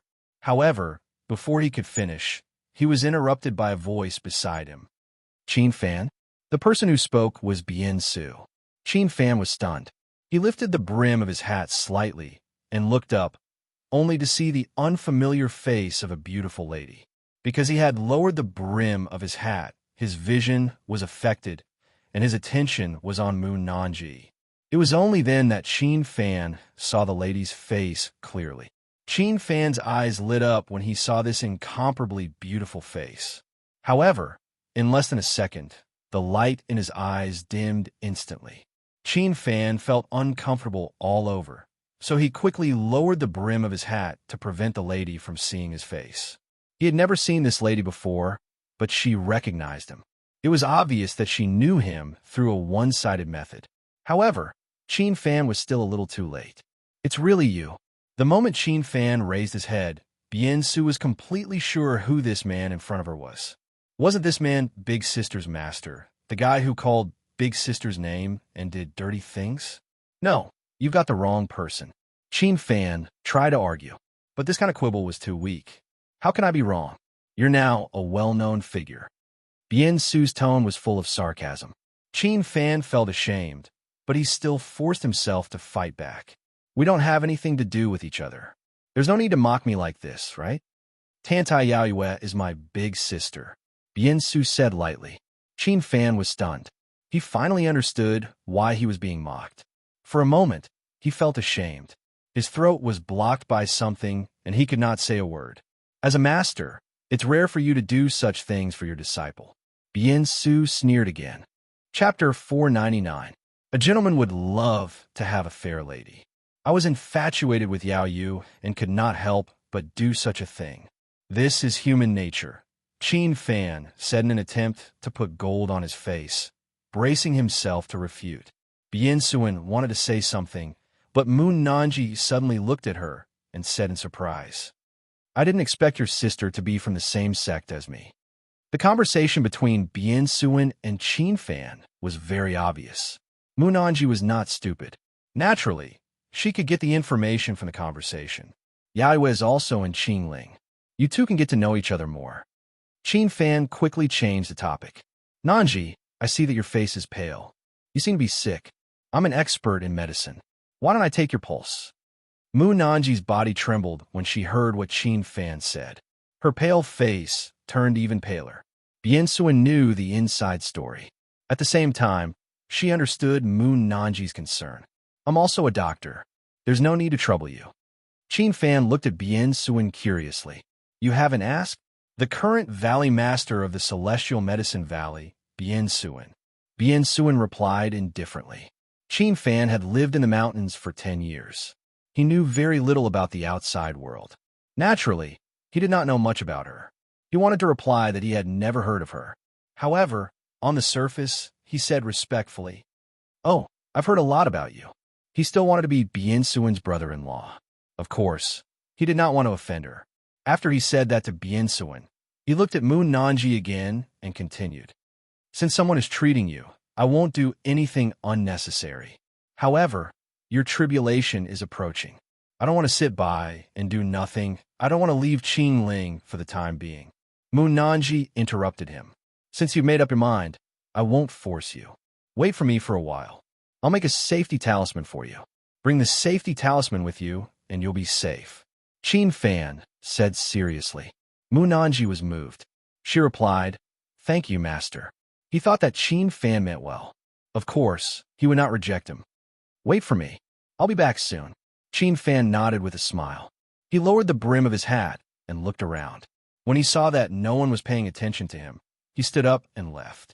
After some time, Qin Fan returned with a safety talisman made of red cloth in his hand. There was a red string tied to it. This protective talisman can help you avoid calamities. Keep it with you, and you won't have to worry about any calamities. Qin Fan handed over the protective talisman. Moon Nanji took it from Qin Fan and nodded at him to express her gratitude. When Qin Fan saw this, a trace of undetectable joy flashed across his eyes. There was some colorless and odorless medicine in this protective talisman. If one wore it on their body, they would feel sleepy. The effect of the medicine would last for about 2 to 3 days. Moon Nanji was not in a good state of mind to begin with. Even if she was sleepy, she would not suspect anything. Therefore, she would stay at home and rest instead of wandering around. Naturally, she would miss out on marriage. Naturally, he had achieved his goal. As for whether or not Bien Su would find out, Qin Fan had already considered this. The medicine in the protective talisman was unique to him. There was no smell at all. No matter how good Bien Su's medical skills were, she would not be able to detect it. Then I'll take my leave first. Qin Fan was afraid that he would be found out if he stayed for too long. Therefore, he immediately took his leave. Take care, master, Moon Nanji said. Qin Fan smiled. Just when he was about to turn around and leave, he suddenly stopped and asked Bien Su, That matter is really understandable. That matter is excusable. I hope you can explain it to your elder sister. Is that possible? If you want to explain it, why don't you go there yourself? Bien Su sneered. Qin Fan's face froze. If Tantai Yaoyue was willing to see him, why would he need to say such things to Bien Su? He had called Tantai Yaoyue the day after the incident, wanting to explain it to her. However, she did not pick up the phone at all. What could he do? Your sister doesn't want to see me. Can you please tell her that for me? Qin Fan asked with a hint of pleading in his voice. Okay, no problem. Bien Su agreed without hesitation. Her attitude changed too quickly. How could Qin Fan not see that she was just brushing him off? However, in order to avoid arguing with her, he did not expose her on the surface. Thank you very much, Qin Fan said courteously. He turned around and prepared to return to the mansion. On the way back, he began to think about apologizing to Tantai Yaoyue. Obviously, he could not count on Bien Su. Moreover, as a woman, she would not be able to understand this matter. If it was a man, he would probably be able to empathize with her and understand. As he thought about this, Qin Fan immediately thought of someone. His dejected expression was slightly lifted. He took out his phone and made a call. On the other side, Bien Suin brought Mu Nanji back to the hotel room and changed the dressing on her wound. During the process, Bien Su felt her heartache. She didn't know which bastard it was that dared to bully her good sister to this extent. If she knew who it was, she would definitely kill him to avenge her good sister. While Bien Suin's thoughts were running wild, Mu Nanji had also finished dressing and was about to wear the safety amulet around her neck. Do you really believe your master? Bien Su could not help but ask.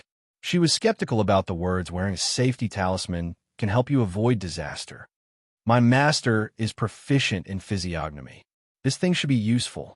Besides, he doesn't have to harm me, right? Mu Nanji's tone was uncertain. You can't judge a book by its cover. Who knows what he's thinking? But since you want to carry it with you, then do as you please. Bien Su had a bad impression of Qin Fan because of what had happened to her sister. Therefore, she complained. Upon hearing this, Mu Nanji's action of hanging the safety talisman around her neck suddenly stiffened. Bien Su's question reminded her of something. Mu Nanji rarely used malice to guess the people close to her. However, it had only been a day since the divine predictor had set her up. With the previous lesson, could she really trust this friendly master of hers completely?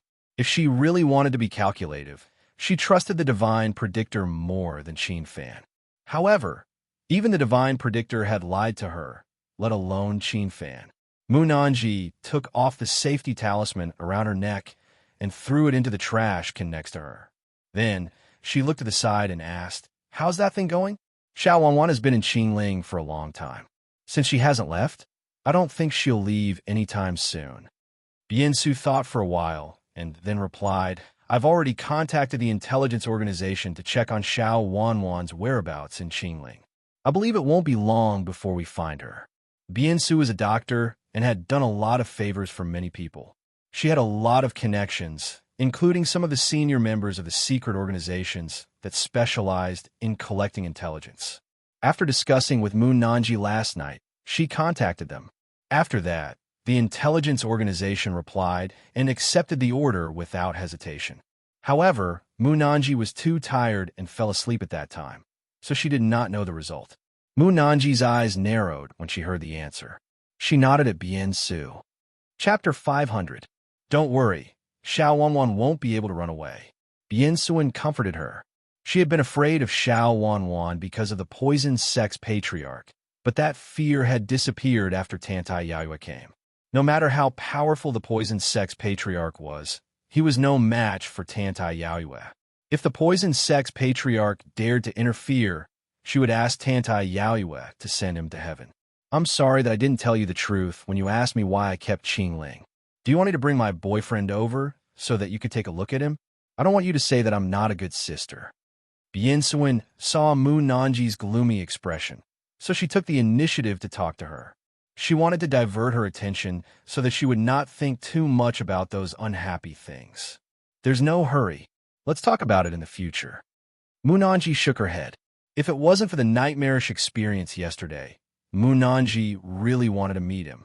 She wanted to see what kind of man could capture the fairy doctor's heart. But now, she really wasn't in the mood. All right then. Bien Suin did not force her and continued to talk. There are many scenic spots in Qingling, especially the Mawang Pavilion by the Qingling River. It was once known as the best pavilion in the world and has a long history of more than 1,000 years. Since you're here, It'll be a pity if you don't go take a look. I don't want to. I don't want to go anywhere. Moonanji shook her head. I haven't seen it either. Let's go together. I beg you. Can you accompany me? Bien-Suin said pitifully. In fact, she didn't really want to see the scenery. She just wanted Moonanji to go out and relax, so that Moonanji wouldn't have the chance to think too much in her room. All right. Moonanji saw through Bien-Suin's intention and reluctantly agreed. If she locked herself up and didn't go out, her thoughts would indeed run wild. Going out for a walk would help her adjust her mentality. Hello, who is this? Wang Haoran had just arrived at the classroom and was about to start class when he suddenly received a call from an unknown number. Haoran, it's me. A familiar voice came from the phone. Wang Haoran immediately recognized that it was Qin Fan. He asked in surprise, "Why do you have my number?" "Ask my disciple," Qin Fan explained with a smile. Wang Haoran naturally understood that the disciple Qin Fan was referring to was Ma Hongsheng. However, Ma Hongsheng didn't have his own number. Instead, he had his mother Zheng Li's number. Perhaps he got it through Zheng Li. Haoran, there's something I need your help with. Where are you? Qin Fan's tone was friendly as he asked with a chuckle. Through the phone, Wang Haoran could imagine the smile on Qin Fan's face that was as bright as a flower from the tone of his voice. How could Wang Haoran not know that this fella had something to ask of him? Furthermore, he could roughly guess what Qin Fan was looking for. He pretended not to know and said, I have to go to class. I'm afraid I'm not free. It doesn't matter. I can come and find you. Qin Fan smiled. That works too. I'll send you an address. Wang Haoran and Qin Fan still maintained a friendly relationship on the surface. It wouldn't be right if he didn't meet him. Of course, he definitely wouldn't help him. At most, he would just brush him off. No problem. Send it quickly. I'll come and find you. Qin Fan hurriedly said. Okay. Wang Haoran hung up the phone and sent his location. After some time, Qin Fan called again. Wang Haoran didn't pick up the phone and directly hung up. Haoran, why didn't you pick up the phone? Qin Fan quickly sent a message to ask. Are you King stupid? How can you pick up the phone in class? Wang Haoran secretly complained. He typed a message and sent it out. I'm in class. It's not convenient to pick up the phone. Can you skip class and come out? I have something urgent to talk to you. Qin Fan sent a message. Wang Haoran looked up and subconsciously glanced at Lu Yu, who was teaching on the podium. I can't. The professor in class is very fierce. If I skip class, I'll be called to the office for tea. Wang Haoran replied. From the literal meaning of the message, it seemed like he was in a difficult position. Then come out after class. I'll wait for you at the school gate. Qin Fan didn't want to force him. Okay. Wang Haoran replied perfunctorily. After some time, the class was over. The bell rang. Qin Fan, who was at the school gate, heard the commotion and immediately sent a message. Come quickly. School gate. Is there anyone who didn't understand what I said just now? Before Wang Haoran could say anything, Lu Yu suddenly asked everyone on the podium. Below the podium, no one answered. Lu Yu's beautiful eyes glanced around and inadvertently landed on Wang Haoran. How could Wang Haoran not understand? After all, it wasn't the first time. He raised his hand and said, Professor Lu, I have a question that I don't understand. I've explained it so clearly, but you still don't understand. You're so stupid. Come with me, Lu Yu said sternly. This was the reason why the other students didn't dare to say anything even if they had questions. Lu Yu turned around and left the classroom. Her long legs wrapped in black stockings walked toward the office. Wang Haoran followed her with a dejected look. Mu Zhaozhao snickered and threw Wang Haoran a gloating look. On the way to the office, Wang Haoran typed a message to reply to Qin Fan. Oh no, I just sent a message in class and my professor found out. He wants to talk to me in the office. I'll contact you later. Qin Fan was at the school gate. He stretched his neck and waited anxiously. When he saw the message, he was depressed. However, there was nothing he could do. He could only wait patiently. However, he waited for a few hours. When it was close to noon, he saw Wang Haoran's figure. Haoran, you're finally here. Qin Fan was happy for a while. He pressed down the brim of his cap and went forward to welcome him. He asked with concern, How did the professor who caught you sending a message in class punish you? He punished me by tearing a pair of black stockings. But can I tell you about it? Wong Howren muttered in his heart. However, on the surface, he looked melancholy and sighed. One credit was deducted, and he was punished to clean the classroom for a week. So serious? Chin Fan was surprised. He apologized. I'm so sorry, Howren. I've implicated you. You didn't mean it. Forget it. Besides, I was careless. That's why the professor found out. Wong Howren pretended to be generous and waved his hand. When Chin Fan saw this, he suddenly felt that his future brother-in-law was more pleasing to the eye. He immediately got to the point. I made your sister unhappy because of some things. Can you help me plead for leniency? What thing? Wong Howren asked knowingly. Chin Fan was embarrassed. That thing. You even saw it at that time. Did you forget? How could I forget? I was the one behind this. You must not know, right? Wong Howren thought jokingly. However, on the surface, he said, oh, as if he suddenly understood. I'm so sorry. If I didn't watch the short video, that thing wouldn't have happened. It's all my fault. It's not your fault. That thing is spreading like crazy on the internet. Your sister will know about it sooner or later. Chin Fan sighed. Chapter 501. My sister's temper is very bad.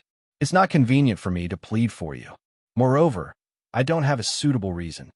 Wong Howren said with a troubled expression. That's simple. You can say that this is human nature. Many men have done this kind of thing before. You should have a girl that you like, right? Have you never done this kind of thing to a girl that you like? Chin Fan asked with a slightly vulgar tone. I do have a girl that I like, but I've never done this kind of thing. Wong Howren said solemnly. Moreover, isn't secretly doing this kind of thing a kind of blasphemy to the girl that I like? Since I like this girl, I must do everything I can to treat her well and respect her. Chin Fan was stunned. He originally hoped that Wong Howren would empathize with him and understand him.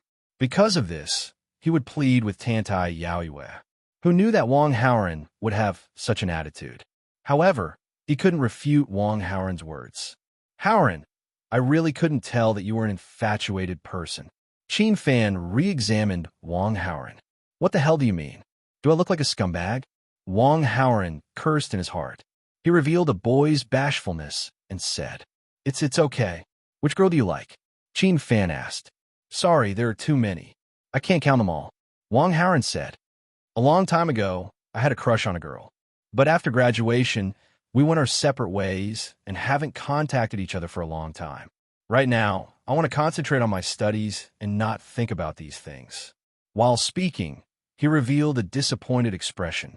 Chin Fan only felt that his future brother-in-law was hurt by love. He hurriedly comforted him.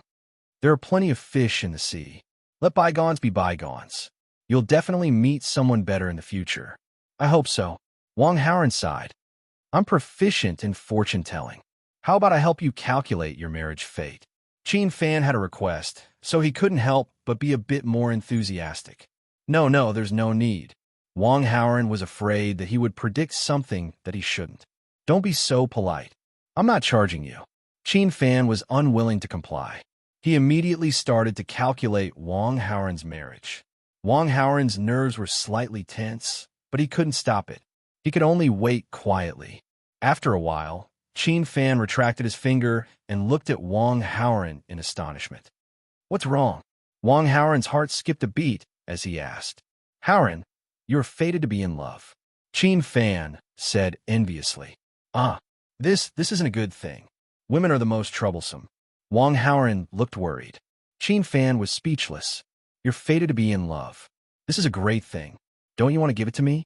It was a pity that he couldn't give it to her. Love is coming. You can't stop it. Don't avoid this kind of thing just because you're hurt. Chin Fan said. Moreover, you're already at the age of falling in love. Don't you want a girl? Yes, a little. Wong Howren smiled shyly. If he said that he didn't want a girl, who would believe him? Of course, he had to admit it properly. Otherwise, it might arouse Chin Fan's suspicion. This is completely normal. Don't think it's meaningless. Chin Fan comforted him with the tone of an experienced person. Then he reminded him, I've divined that you're going to be in love soon. You'll meet a beauty soon. Where will we meet? Is this person beautiful?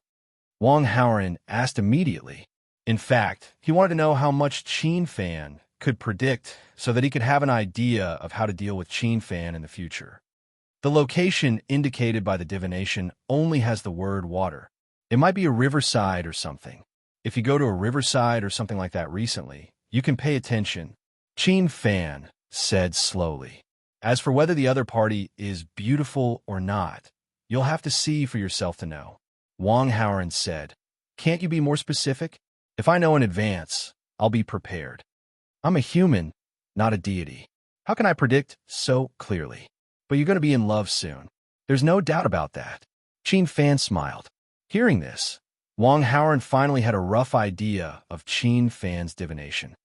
"Haoran, I have to bear a certain amount of risk when I predict someone's fortune. After all, this is a matter of revealing heaven's secrets. If it's not done well, I might suffer retribution. Look, I've already helped you so much. Shouldn't you also?" Qin Fan hinted. "I'll try my best to explain to my sister, but I can't guarantee that my sister will forgive you." Wang Haoran pretended to agree. "Then I'll have to thank you." Qin Fan naturally did not think that Wang Haoran could influence Tantai Yaoyue's thoughts. He only wanted Wang Haoran to speak for him. Now that he had achieved his goal, he was naturally satisfied. Next, he just had to wait for the news. In the evening, Wang Haoran returned to the villa after class. The matter of asking Tantai Yaoyue for Qin Fan was thrown to the back of his mind. The first thing Wang Haoran did when he returned to the villa was to look for the express delivery. Previously, he bought a box of it online to ensure his safety. The location of the delivery was this villa. In the afternoon, the express delivery was signed. He hoped that no one would open it and see it. "Which one of you signed for my express delivery?" In the hall, Feng Xuansu, Ning Aoshue, and Feng Anna were all there. Wang Haoran asked the three of them. Ning Aoshue and Feng Anna shook their heads. Wang Haoran looked at Feng Xuansu. "It's in your bedroom." After a moment of silence, Feng Xuansu looked at Wang Haoran with a strange gaze before answering. Wang Haoran nodded. He immediately went to the bedroom and found the express delivery. However, he found that the express delivery had been opened. Even the things he bought had been opened, and one of them was taken out. No wonder Feng Xuansu was acting strange. It turned out that she had opened his express delivery. Wang Haoran felt his scalp go numb. If it was a box, it was nothing. The key was that it was a big box. Wang Haoran was a little embarrassed. He hid in the bedroom for a while until he heard Feng Anna calling him to eat. He had no choice but to go out. The four of them sat in the dining room and started eating. During the meal, Feng Xuansu kept looking at Wang Haoran with a strange gaze. Wang Haoran ate with his head down and pretended not to see it. After the meal, he went straight to the bedroom. However, not long after, Feng Xuansu knocked on the door and walked in. "I just wanted to help you organize your things. I didn't mean to open your express delivery." Feng Xuansu's words carried a hint of apology and jealousy. "It's okay." Wang Haoran shook his head. "Then is that for you?" Feng Xuansu plucked up her courage and asked, "If I say that it's not for me, and that I bought it to blow up balloons for fun, would you believe me?" Wang Haoran made a sarcastic remark and nodded decisively. Yes. Feng Xuansu knew about the matter between him and Qiu Qianwei anyway, so it did not matter. Then, it won't take my life, will it? I really don't know how Qiu Qianwei withstood it. Feng Xuansu's pretty face showed some panic as she mumbled secretly. Although her voice was soft, Wang Haoran's hearing was excellent. As it turned out, Feng Xuansu's focus was different from his. It was no wonder. Feng Xuansu had opened it. She might have even studied it and looked it up on the internet. She probably understood that the item used to keep her safe was the biggest one. It was clear that Feng Xuansu was frightened. Wang Haoran understood. He wanted to say something, but he did not know where to start. After a long while, Feng Xuansu was the first to break the silence. Her eyes were watery, and there was a hint of pleading in them. "If I remember correctly, you're on holiday tomorrow. Can you accompany me for a walk?" Her voice was soft and alluring. "Sure. Where do you want to go?" Wang Haoran's head was heated, and he agreed to it readily. "Muwang Pavilion. I heard that it's the most famous scenic spot in Clear Spirit," said Feng Xuansu. "Muwang Pavilion?" Wang Haoran's heart skipped a beat. Muwang Pavilion is on the banks of Clear Spirit River. Chin Fan said that he's about to have a romantic encounter with a beauty by the river. Is she coming? Chapter 502. The Mu King Pavilion was located on the east bank of the Qingling River. It had a history of more than 1,000 years and was an ancient royal singing and dancing building. It was built by the son of an ancient emperor who had once been the commander-in-chief. Due to its magnificent aura, it attracted countless literati to visit and write countless poems for it. Some of the poems were even famous throughout the ages and passed down in the future. There is a saying that if one came to Qingling without visiting the Mu King Pavilion, it would be a wasted trip. It was morning. Biansuan pulled Mu Nanji out of the hotel and arrived near the Mu King Pavilion. Many tourists could be seen on the surrounding roads. Biansuan and Mu Nanji's outstanding appearance attracted many people's stunned gazes. Mu Nanji was very sensitive because of the accident. She felt a little uncomfortable being sized up by so many people. Biansuan noticed this. She pulled her hand and left the place where the crowd was gathered. There were small boats around them that could be rented. Biansuan rented a boat and went boating with Mu Nanji. The water was clear and the sky was blue. If one looked further, they could see the towering Mu King Pavilion. A small boat was swimming with the current. Mu Nanji hugged her knees and sat at the bow of the boat, breathing in the fresh air. She felt that the depression in her heart had lessened a little. Some thoughts flashed through her mind. She was at the best age for a woman and was in the prime of her youth.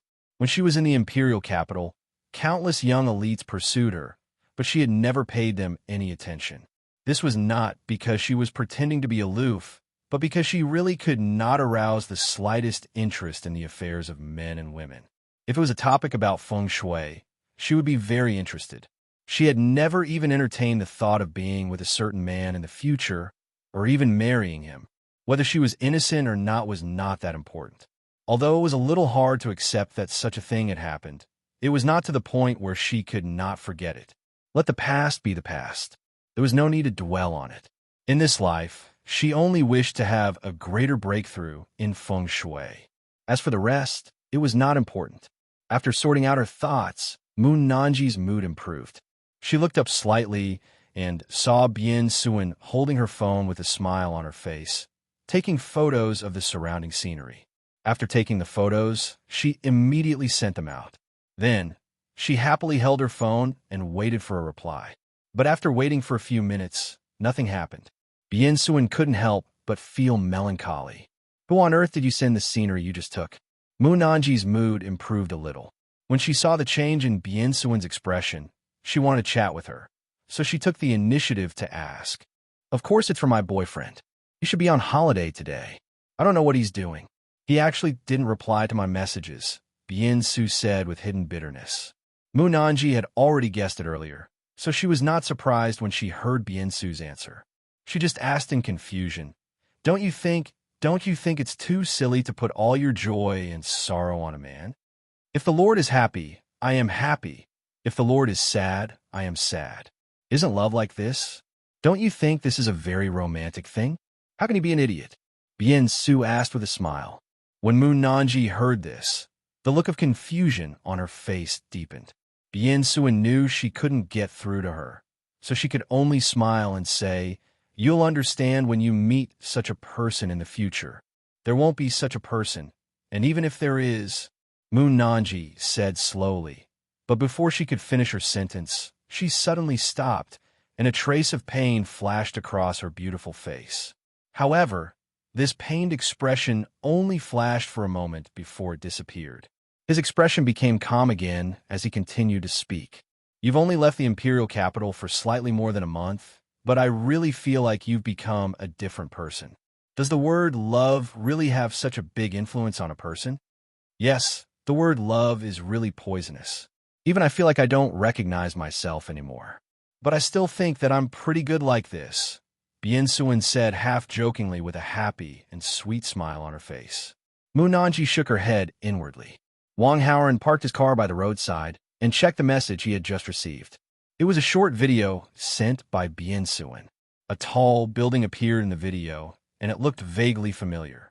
Wang Haoran looked out of the car window inadvertently. Suddenly, he saw a tall building and immediately understood.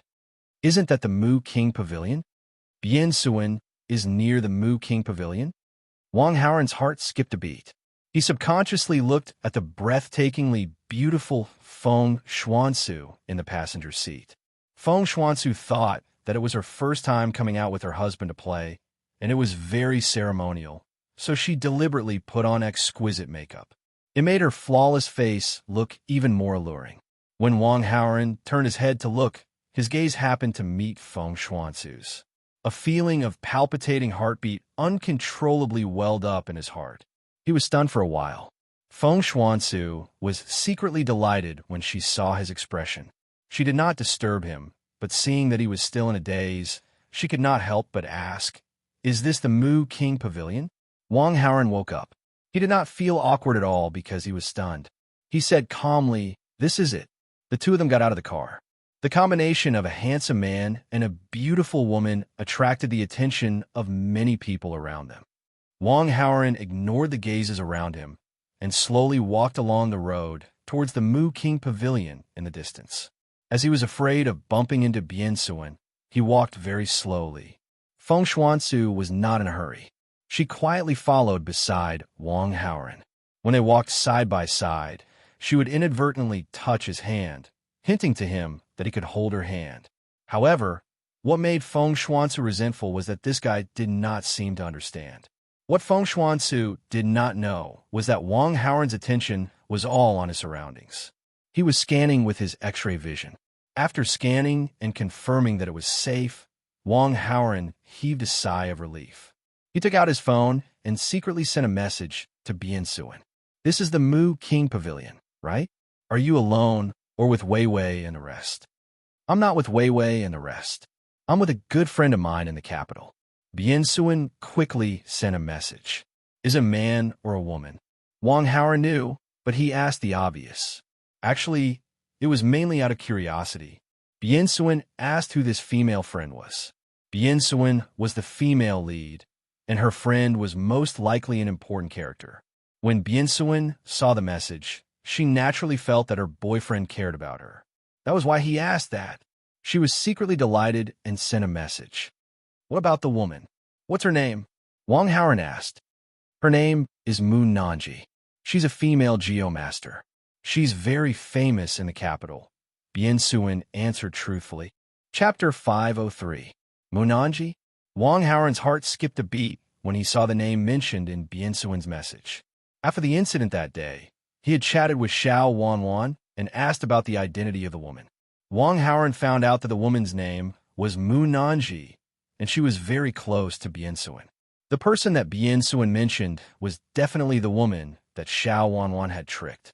After figuring out these words, some of the doubts that lingered in Wang Haoren's heart were resolved. Qin Fan had said yesterday that he would meet a beauty when he was close to a peach blossom. Wang Haoren naturally understood that the so-called peach blossom could not be Feng Xuansu. After all, the two of them already had a layer of husband and wife. He was very curious about who the beauty he would meet was.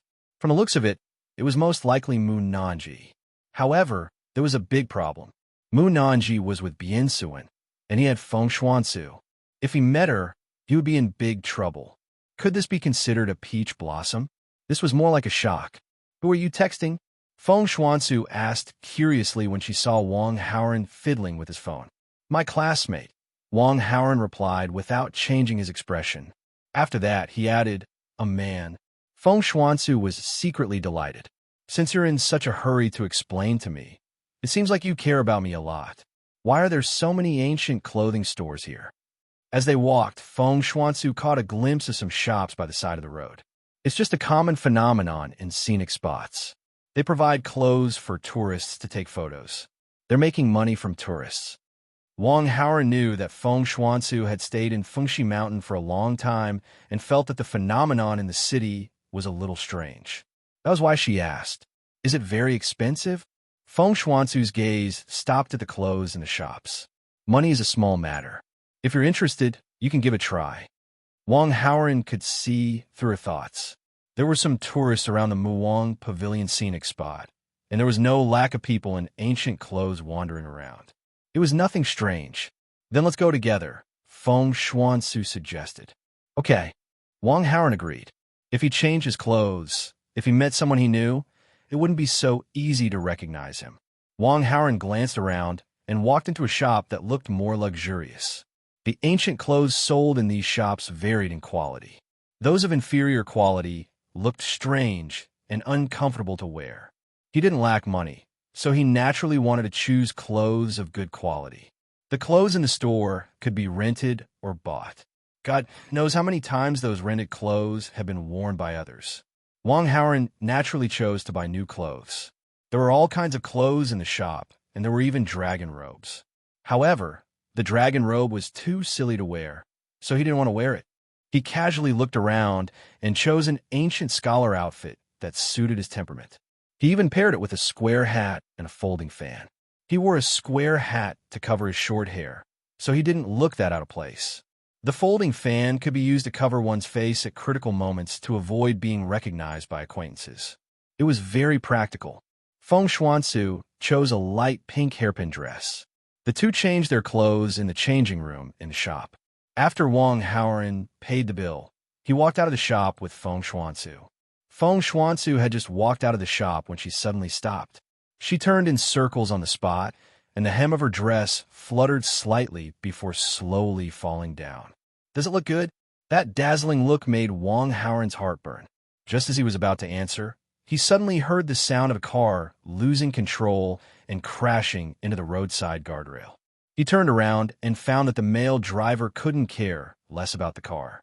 Instead, he looked at Feng Xuansu. Similar scenes of small accidents due to absent-mindedness played out in the surroundings. For example, bumping into trees while walking and suddenly being immobilized while walking, and so on. And the culprit that caused these things to happen was Feng Xuansu. She was indeed the female lead with all kinds of characters. Who else could be attractive to her? Only Tantai Yaoyue could compete with her.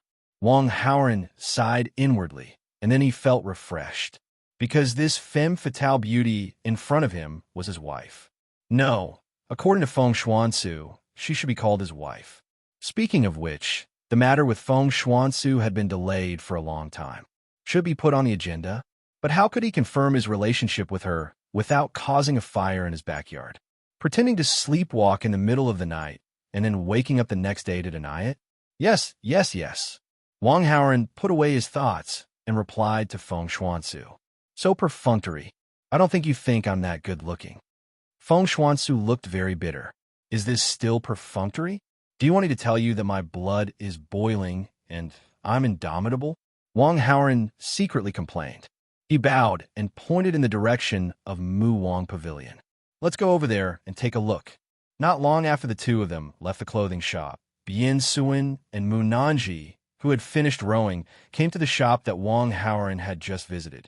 Let's go inside and take a look, Bian Suin suddenly suggested. Okay. Mu Nanji did not object. The two of them walked into the clothing shop to take a look. Bian Suin was in a good mood.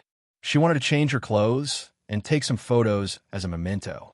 After walking around, Bian Suin suggested that she and Mu Nanji wear sister outfits. It was Xiao Bai and Xiao Qing's outfits. A moment later, the two of them changed their clothes. Mu Nanji was wearing a white dress while Bian Suin was wearing a green dress. Bian Suin was a little older than Mu Nanji. She should have been wearing her sister's clothes, but it was a little inappropriate. Xiao Qing's clothes were just right for her. Mu Nanji was slightly taller than Bian Suin, so it was just right for her to wear Xiao Bai's clothes. After leaving the clothing shop, Bian Suin and Mu Nanji walked in the direction of Mu Wang Pavilion, ready to take some photos as a memento. On the other side, Wang Haoren and Feng Xuansu were standing on an ancient bridge in front of Mu Wang Pavilion, with Mu Wang Pavilion as the background, asking passersby to help take photos. However, Wang Haoren had been on guard. He knew that Bian Suin had also come to Mu Wang Pavilion. In order to avoid any accidents, he had to be careful. Not long after, he saw Bian Suin and Mu Nanji's figures from afar. Judging from the direction they were moving in, they were clearly heading this way. The two of them were dressed as snake demons, so they were probably here to take photos. This was going to be troublesome. Wang Haoren was thinking about it and called Feng Xuanzu somewhere else. However, at that moment, Feng Xuanzu's phone suddenly rang. Feng Xuanzu was originally smiling, but after picking up the call, she immediately became depressed. Sister wants to talk to me about something. It's about Fengshi Mountain. She wants me to go immediately. I'm leaving, Feng Xuanzu said with a frown. Isn't this creating a chance for me to meet Mu Nanji? Qin Fan is quite something. His calculations are quite accurate. It seems like the peach blossom is coming soon. Wang Haoren was very happy. On the surface, he said regretfully, "It's okay. Come over next time." After saying that, he added, "Do you want me to send you back?" "No need. You can stay here and play for a while longer. I'll take a taxi back myself." Feng Xuanzu did not want to disturb Wang Haoren's fun. After saying that, she waved at Wang Haoren and jogged towards the main road. Wang Haoren watched Feng Xuanzu leave. Then, he looked into the distance and looked at Bian Suen and Mu Nanji. Chapter 504. At this moment, the two of them were about 100 meters away from him. Wang Haoren could see them clearly, but they could not see Wang Haoren. With Suen around, this encounter would not succeed, right? Wang Haoren rubbed his chin and thought to himself. Bian Suen had a good relationship with Mu Nanji. There was no reason for her to hide the fact that he was her boyfriend. As long as they met later, Bian Suen would act very surprised. Mu Nanji would definitely know if she asked out of curiosity. However, as long as the first-class effect of the Super Peach Blossom Halo was triggered, this problem should not be too big, right? With a favorability of 80, Mu Nanji's tolerance was extremely high. It was very likely that she would throw herself at him. After all, the two of them had a good relationship. They were like sisters, so why couldn't they be real sisters? Wang Haoren secretly analyzed it and waited for the two of them to arrive. As for what to say when they met, he had already thought about it. He would say that after seeing the video that Bian Suen had sent, he missed her so much that he had rushed to the Mu King Pavilion to look for her. Wouldn't she jump for joy? However, at that moment, Wang Haoren suddenly noticed that Bian Suen had received a call and suddenly stopped. Wang Haoren was puzzled, so he read her lips and was soon shocked. Bian Suen had received a call from a friend. A relative of the other party was in danger and needed Bian Suen to save his life. What would Bian Suen do? Was there a need to think about it? Wang Haoren looked at her with his X-ray vision and continued to read her lips. After hanging up the phone, he saw Bian Suen say to Mu Nanji, "I have an urgent matter to attend to. I have something urgent to attend to. Do you want to come with me, or I still want to walk around here?" Mu Nanji's expression was very calm. Seeing this, Bian Suen could tell that her good sister seemed to have gotten over it. She was happy for her and said, "All right then, I'll leave first. We'll contact each other later." With that, Bian Suen left in a hurry. Mu Nanji watched Bian Suen leave and then slowly walked toward the ancient bridge in front of the Mu King Pavilion. Wang Haoren was stunned. Qin Fan's calculations were really accurate. The heavens had created an opportunity for him. Now that Bian Suen and Feng Xuanzu had left, he could meet Mu Nanji any way he wanted. Not long after, Mu Nanji walked to the middle of the bridge as if she did not see the people around her. He just quietly looked at the flowing water of the clear Spirit River under the ancient bridge. No one knew what he was thinking. Wang Haoren was on the other side of the ancient bridge, and there was still some distance between him and Mu Nanji. Mu Nanji had not noticed him yet. Wang Haoren tidied up his hat and clothes and prepared to walk toward Mu Nanji. He wanted to show his face in front of her and trigger the Super Peach Blossom Halo. Whoosh! There was a sudden clap of thunder in the sky. Dark clouds quickly gathered in the blue sky, as if it was about to rain. Wang Haoren raised his head to take a look and exclaimed that he saw a ghost. Why did the weather change so suddenly? Whoosh!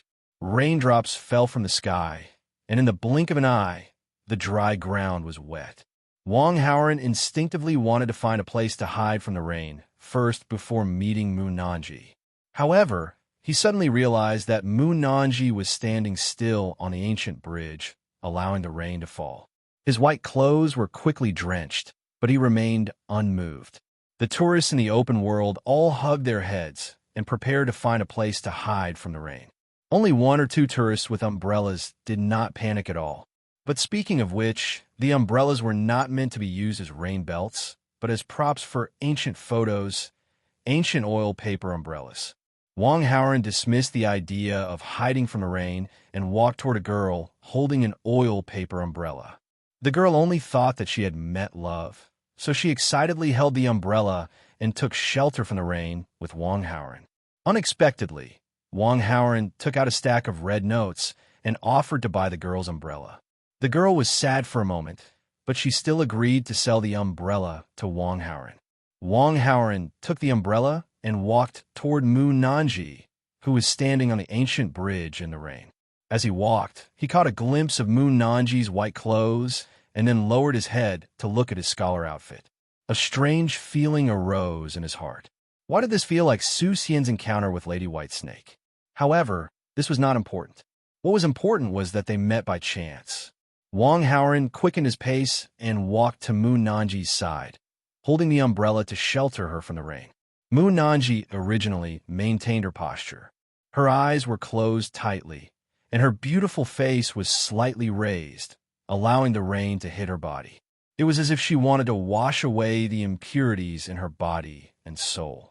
Suddenly, she felt that the rain on her face seemed to have stopped, but the sound of the rain falling on her ears did not stop. Puzzled, Mu Nanji opened her eyes. What came into view was an oil paper umbrella. It turned out that someone was holding an umbrella for her. Who could it be? She tilted her head blankly and met a pair of eyes. 1 second, 2 seconds, 3 seconds. The system did not trigger the Super Peach Blossom Halo. The result was obvious. The Super Peach Blossom Halo did not trigger any effect. This situation was completely out of Wang Howren's expectations. The greater the hope, the greater the disappointment. Wang Howren was very depressed. Could it be that he was close to a peach blossom and was about to meet a beauty by chance? Could it be that he was just meeting Mu Nanji and familiarizing himself with her, and then he had to suck up to her? This damn swindler, was he talking nonsense? Wang Howren was very unhappy and couldn't help but start to greet a relative of Qin fans. However, after greeting 3 times, ding, the female lead Mu Nanji's favorability towards the host has increased by 50. Current favorability, 50, admiration, ding. The host has affected the direction of the plot. Obtained 1,800 villain points. Qin fan protagonist Halo -90. Host villain Halo +90. 2 system messages came. Wang Howren was stunned. What was going on? Without triggering the Super Peach Blossom Halo, how could the female lead fall in love with him at first sight? He was the villain, not the protagonist. The protagonist. Wang Howren was shocked by this thought that popped up in his mind. Previously, because of a protagonist adventure experience card, he had gotten entangled with Mu Nanji. Could it be that the effect of this adventure card was not just that after one encounter, the effect would completely disappear, but that there would be a follow-up effect? The so-called follow-up effect, such as the love at first sight. At this moment, it seemed that other than this, there was no other explanation. After Wang Howren sorted out his thoughts, he came back to his senses and looked at Mu Nanji. He saw Mu Nanji staring at him without blinking, as if she was in a daze. However, looking at each other like this was not a solution. Wang Howren took the lead to break the ice and said, "Beauty, the rain is so heavy. You'll catch a cold if you get wet." Hearing his voice, Mu Nanji also came back to her senses and realized that she had lost her composure. With a little shyness, she looked away a little and did not look directly at Wang Howren. Thank you for your concern." Mu Nanji lowered her eyes slightly and said softly, "Let's find a place to take shelter from the rain," Wang Howren suggested. "Okay." Mu Nanji nodded. Wang Howren held the umbrella and walked in the direction of the Mu King Pavilion, preparing to take shelter from the rain under the eaves. This oil paper umbrella was originally just a prop. The surface of the umbrella was not very big. It was slightly crowded with 2 people holding it, so it could not shelter the 2 of them from the rain very well. Wang Howren was very warm-hearted. He almost gave the umbrella to Mu Nanji to shelter her from the rain, leaving half of his body outside. Chapter 505. When Mu Nanji noticed it, she could not help but be stunned. She pushed the umbrella towards Wang Howren. I'm already wet. It's, it's okay. When she pushed the umbrella, she accidentally touched the back of Wang Haoren's hand. Mu Nanji quickly retracted her hand like a frightened little rabbit. Wang Haoren did not listen to her and reminded her, "You can't get wet. If you continue to get wet, your white clothes will probably be transparent." As he spoke, he could not help but size Mu Nanji up. Her white clothes were a little thin to begin with, but it was fine that they were not wet. After being soaked by the rain, the clothes stuck to her skin, and her exquisite curves were undoubtedly revealed. At first, Mu Nanji did not notice it, but after Wang Haoren reminded her, she immediately reacted. With embarrassment, she subconsciously used her arms to protect her body. It was as if she did not want Wang Haoren to look at her. Wang Haoren only smiled secretly at such a move. He thought to himself, "If I want to see it, it's useless no matter how you try to block it. Besides, not only have I seen it, I've also—" However, Wang Haoren only thought these words in his heart. On the surface, he looked straight ahead. He took off the dark-colored scholar's robe with one hand and handed it to Mu Nanji. "If you don't mind." Mu Nanji's heart was filled with warmth. How could she mind? "Thank you." She took the outer robe and draped it over her body, concealing her exquisite curves. There was even some warmth on the robe. Mu Nanji had originally felt a little cold on her body, but at this moment, she felt much better. It even warmed her heart. Ding! The female lead Mu Nanji's favorability toward the host has increased by 10. Current total favorability is 60. Admiration. Ding! The host has affected the direction of the plot. Obtained 800 villain points. Ding! The host has stirred up the female lead Mu Nanji's heart. Obtained 900 villain points. Is favorability so easy to get? Wang Haoren was surprised for a moment, but his expression did not change. He quietly walked towards the King Mu Pavilion with Mu Nanji, wanting to take shelter under the eaves. However, before the two of them could walk under the eaves, the rain suddenly stopped. The dark clouds in the sky also gradually dispersed, and the sky became clear again. Sunlight shone on the earth once again. Wang Haoren exclaimed in his heart, "What the hell?" Something was obviously wrong with the weather today. Could it be that she had created the conditions for him to meet Mu Nanji by chance? This was simply the treatment of a main character.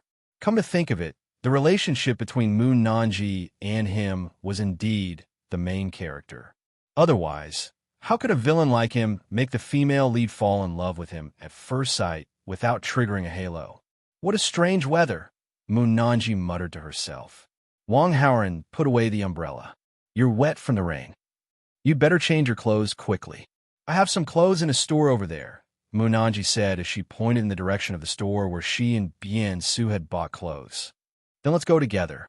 "I want to go there to change my clothes too," Wang Haoren said. The two of them walked side by side toward a street not far away. On the way, Wang Haoren still looked straight ahead, looking like a gentleman. Mu Nanji, on the other hand, secretly looked at Wang Haoren from time to time. Soon, she also realized that their attire was a bit similar to that of Su Xian and White Lady. Moreover, the miraculous thing was that Su Xian and White Lady had met on a bridge on a rainy day. As she thought of this, Mu Nanji's heart suddenly throbbed strangely. However, this throbbing did not last long before it was quickly overshadowed. How great would it be if she was still pure? Mu Nanji had already gotten over that terrible encounter, but at this moment, she started to care about it. Moreover, this feeling of care gradually increased, causing Mu Nanji to feel a sharp pain in her heart, as if needles were pricking her. Not long after, the two of them arrived at the street where they rented and sold ancient clothes. The strange thing was that the two of them had bought clothes from the same store, and the clothes they had bought before were also stored here. The two of them changed out of their wet ancient clothes and changed into modern clothes. However, their hair was still a little wet. Wang Haoren had short hair, so naturally, it did not matter to him. However, Mu Nanji's long hair was waist length, so she felt particularly uncomfortable after it was wet. "Where are you going? Do you need me to send you back?" Wang Haoren asked. "That's too much trouble." Mu Nanji was a little embarrassed, but she was afraid that he would regret it after she said this, so she quickly added, "I'm going to Jinhao Hotel." Upon hearing the name Jinhao Hotel, Wang Haoran wanted to complain again. Qin Fan often came to Jinhao Hotel for dinner. Song Zhihui stayed at Jinhao Hotel when she came to Qingling. Moon Nanji also stayed at Jinhao Hotel when she came to Qingling. So, the protagonist and the heroine would definitely meet, right? Oh, it's on the way then, Wang Haoran said to Moon Nanji as he collected his thoughts. After they left the store, they walked toward a Pagani parked on the side of the road. Moon Nanji was stunned when she saw the two-wing door of the Pagani. She had not expected him to be so rich, or to be more precise, his family was so rich. Wang Haoran drove Moon Nanji to the entrance of Jinhao Hotel. The 30-minute drive felt like it had only taken Moon Nanji 2 to 3 minutes. This road was really too short. If only it was longer. If that was the case, she could spend more time with the person beside her. However, she had arrived at her destination, so she could not stay in the car and not leave. Moon Nanji sighed inwardly and got out of the car. However, she did not leave immediately. Instead, she looked at Wang Haoran with a questioning gaze. "What's your name?" "Wang Haoran." "Wang Haoran." Moon Nanji muttered silently and memorized it. Then, she said, "My name is Moon Nanji." "That's a nice name." Wang Haoran gave her a charming smile, which made Moon Nanji fall into a trance. "Nice to meet you." "Me too," Moon Nanji replied with a smile. After the conversation, she did not know what to say for a moment. She had no choice but to turn around and leave. However, she suddenly thought of something and stopped in her tracks. Wang Haoran had a rough idea. He suddenly took out his phone and waved it. "Do you want to?" "Sure," Moon Nanji said hurriedly before Wang Haoran could finish his sentence. However, as soon as she said that, she realized that she had lost her composure and blushed. Wang Haoran exchanged contact information with her. In order to ease Moon Nanji's embarrassment, he said, "It's my pleasure to meet you. So, we should be considered friends, right?" As he spoke, he stretched his hand out of the car window. Moon Nanji was delighted and immediately reached out to shake his hand. Both of them shook hands. Wang Haoran only felt that her hand was so soft that he could not bear to let it go.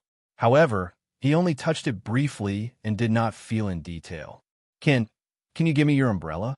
Moon Nanji suddenly asked. Wang Haoran seemed to understand something. Didn't White Lady and Su Xian meet by chance because she took Su Xian's umbrella? He took the oil paper umbrella out of the car and handed it to Moon Nanji. On a whim, Wang Haoran suddenly said, "Actually, my name is not Wang Haoran. My name is Su Xian." Moon Nanji was about to reach out to take the umbrella when she heard this. She immediately realized that her thoughts had been seen through and her face turned red. However, when she thought of his words, she did not feel so shy anymore. Moon Nanji took a deep breath and gathered her courage. She looked at him with her watery eyes and said, "My name is not Moon Nanji. I'm not Moon Nanji either. My name is Bai Sujin." Chapter 506. Moon Nanji's heartbeat quickened as soon as she said that. Part of it was nervousness and shyness, but most of it came from an inexplicable feeling when she looked at the man in front of her. She didn't know how to describe this feeling.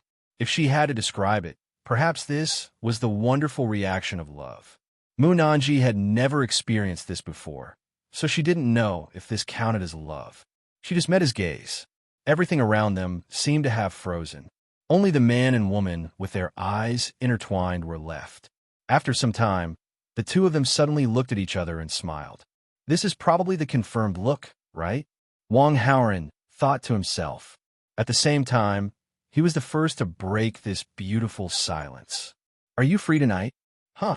Panic crept into Moon Nanji's face, which was flushed with a hint of red. "Isn't this too fast?" "Let's eat," Wang Haoran added with an inexplicable smile. Moon Nanji heaved a sigh of relief. At the same time, she gave him a reproachful look. This guy obviously did it on purpose just now. She pouted slightly. She wanted to throw out the words, "I'm not free," in response to his teasing. However, for some reason, she suddenly felt speechless and couldn't say these two words. Okay. The strange thing was that when Moon Nanji said these two words, it was incomparably smooth. It made Moon Nanji feel surprised and shy. "See you tonight." Wang Haoran gave her a charming smile. Mu Nanji waved her hand and watched Wang Haoran drive away. After Wang Haoran's car completely disappeared from her sight, Mu Nanji continued to linger for a while before looking away. A bit of melancholy appeared in her eyes. However, when she thought of the date tonight, Mu Nanji's melancholy was quickly overshadowed by joy. She held an oil paper umbrella as if she was holding a peerless treasure and turned to walk back to the hotel. Even the pace of his walking had become much lighter. After returning to the hotel room, Mu Nanji held the oil paper umbrella and let her imagination run wild. After some time, the doorbell rang outside the door. It was only then that Mu Nanji was pulled back to reality. She got up and went to open the door. Bien Suen walked into the room and noticed Mu Nanji's strange behavior. "Why are you holding a paper umbrella?" Mu Nanji was stunned. Only then did she realize that she had forgotten to put down her umbrella when she got up to open the door. Embarrassed for a moment, she hurriedly placed the umbrella on the coffee table in the room. However, when he put it down, he was very careful, as if he was afraid of breaking it. The more Bien Suen looked at it, the stranger she felt. She looked at the oil paper umbrella and thought of Mu Nanji's attire when she was in the King Mu Pavilion. "My sister, could it be that you met Su Xian?" The tone of his voice was obviously that of little Qing's, and his words were also somewhat half-joking. When she left the Mu King Pavilion, she was in a hurry and did not change out her green clothes. Until now, she was still wearing her green clothes. "Are you a fortune teller?" Mu Nanji asked curiously. "It's true," Bien Suen exclaimed in shock. Then, she was overjoyed. She walked up to Mu Nanji and grabbed her hand. The fire of gossip was burning in her heart. "Tell me quickly, what's going on?" "Nothing much. We just exchanged contact information, and he even invited me to dinner tonight." Mu Nanji's face was filled with shyness that Bien Suen had never seen before. Bien Suen was surprised, but at the same time, she was happy for Mu Nanji. "You call that nothing much? He even asked you out for dinner tonight. There must be something going on." As she spoke, the smile on her face faded a little. "Why would he ask you out for dinner? Is he impure? My clothes were wet and a little indecent before, but he didn't look at me. How could he be that kind of person?" Mu Nanji retorted. However, as soon as she said that, she realized that something was wrong. Bien Suen clicked her tongue in wonder. She looked at Mu Nanji as if she was looking at a rare animal and laughed. "You're in love." Mu Nanji was embarrassed, but she did not refute. Instead, she sighed. "What you said before was really right." "What sentence?" Bien Suen did not understand. "The word love is really poisonous," Mu Nanji said slowly as she looked at her.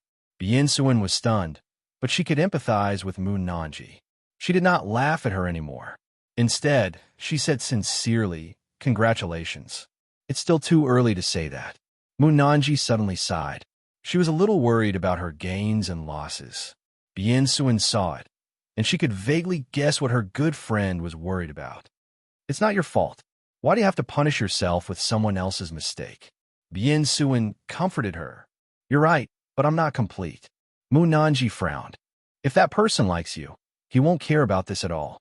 If he does, it only proves that he's not a good person. If he's not a good person, what's the point of liking him? Won't you end up hurting yourself in the end?" Bien Suen tried to comfort her, but Mu Nanji wanted to say something, but she stopped. "You're afraid that he'll mind, but you can't let go, right?" Bien Suen felt that something was wrong.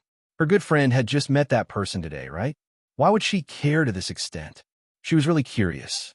What kind of person was the man that Mu Nanji liked? How could he make her good friend so infatuated? "Yes." Mu Nanji nodded at Bien Suen. Bien Suen frowned. She really wanted to advise Mu Nanji to ignore him if he really cared about that matter. However, seeing Mu Nanji's worried look, what if she really screwed this up and Mu Nanji regretted it for the rest of her life? After thinking for a while, Bien Suen said again, "Can't you just hide it from him? When you guys really get to that stage, I have a way to help you hide it from him. Don't forget that I'm a doctor. I don't want to lie to him." Mu Nanji shook her head and rejected the suggestion. "Oh no, isn't my good friend falling too deep?" Bien Suen was worried. She rubbed the space between her eyebrows and suggested, You can test him and see if he cares about you. If he doesn't, you can tell him. If he does, we'll talk about it again. What do you think? Moon Nanji's eyes lit up when she heard that.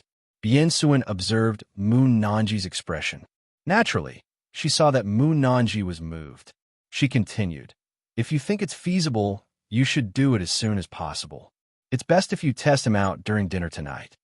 No, I'll just go with you. I'm really curious. Did you meet Su Xian or Panin? Chapter 507.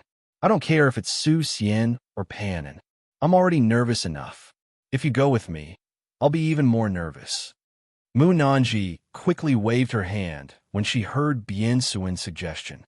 All right then, I'll definitely meet him after you guys are in a relationship. I'll bring my boyfriend with me. We can have a meal together and get to know each other.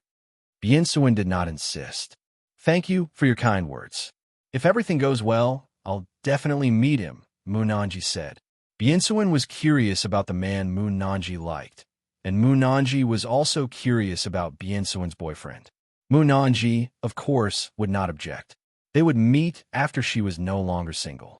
At the same time, Wang Haoren was still unaware that he had survived a thrilling situation. Buzz. His phone suddenly vibrated. Wang Haoren looked at the caller ID and saw that it was Qin Fan calling. However, he did not answer the call immediately. He only called back after he finished a game. Qin Fan was getting impatient. He had been waiting for a call back. When he saw Wang Haoren's call, Qin Fan picked it up immediately. Haoren, how's it going? Did you plead with your sister for me? How did she react? Has she forgiven me? Forgiven you? What the hell are you thinking? Wang Haoren secretly complained, but on the surface, he replied, don't be impatient. Since I'm pleading with her, I'll have to find a suitable time. For example, I'll talk to her when she's happy. If I talk to her when she's in a bad mood, won't she be in trouble? Of course, if you're too impatient, I can talk to her now. However, you'll have to bear the consequences yourself. What do you think? No, let's wait for a good time. Qin Fan quickly stopped him and suppressed the impatience in his heart. Suddenly, he thought of something and asked with a smile, Haoren, have you met someone? No, I didn't. Wang Haoren denied, but he laughed shyly. When Qin Fan heard this, he immediately knew that there was a story. He asked, what's there to be embarrassed about? Tell me the truth. Did you meet her? I did, Wang Haoren replied. See, did I calculate correctly? Qin Fan was proud of himself. He asked curiously, is the girl pretty? What do they do? What's his name? What the hell are you trying to do by asking so many questions? When Wang Haoren saw a man like Qin Fan being so gossipy, he cursed in his heart. Beautiful, very beautiful. I even asked her out for dinner tonight, Wang Haoren answered, deliberately avoiding the key information. You asked her out for a meal so soon? Did she agree? Qin Fan asked in surprise. Yes, he agreed. She couldn't be some shady woman, right? Otherwise, how could it be so easy to make an appointment? Qin Fan subconsciously thought to himself, but he did not dare to say it out loud. Then I wish you all the best. Try to get her as soon as possible. After congratulating him, Qin Fan felt a little bitter. This little boy was no longer single. He was already 30 years old. When would he be able to stop being single? When would he be able to say goodbye to Miss Wuji? However, this kind of bitter feeling did not last for long and quickly dissipated. It was actually very simple for him to find a woman. However, his standards were too high. Ordinary women would not be able to catch his eye. When it came to finding a partner, Qin Fan had the mentality of it's better to have nothing than to have something substandard. His future brother-in-law had just met a woman, and he was already able to ask her out for dinner. Obviously, this woman was definitely not very beautiful. The reason why his future brother-in-law said that she was beautiful was probably because beauty is in the eye of the beholder. Moreover, even if she was beautiful, she might not be a good woman. Since that was the case, what was there for him to be envious of? Haoren, dating is one thing. Don't forget to intercede for me. Qin Fan did not forget to remind him when he was about to hang up the phone. Of course. Don't worry. Wang Haoren vowed. After hanging up the phone, Wang Haoren did not continue to play games with Qin Yunhan. Instead, he immediately called Tantai Yaoyue. Since Qin Fan was so anxious and wanted him to intercede for him, Then, of course, sister, what are you doing? After the phone was connected, Wang Haoran asked with a smile. Practicing martial arts. Tantai Yaoyue replied and continued. Do you want to come over for dinner tonight? My parents are calling me for dinner tonight. I'm afraid I won't be able to go over. Wang Haoran sighed. Oh, another day then. Tantai Yaoyue heard Wang Haoran's words and naturally did not force him. She started to find a topic to talk about. What are you doing? I'm thinking of you. Wang Haoran blurted out. You're thinking of Wei Wei. Tantai Yaoyue was secretly happy, but her tone was very proud. Both, but I miss you more. Wang Haoran said. I don't believe you. If you miss me, then why don't you ask me out to play today? Tantai Yaoyue said sourly. Lu Yu, Ji Shuiyao, and Xiu Qianwei were teaching at Qingling University. Tantai Yaoyue was very clear about whether or not Qingling University was on holiday. Lu Yu and the others were all on holiday today. Wang Haoran must also be on holiday.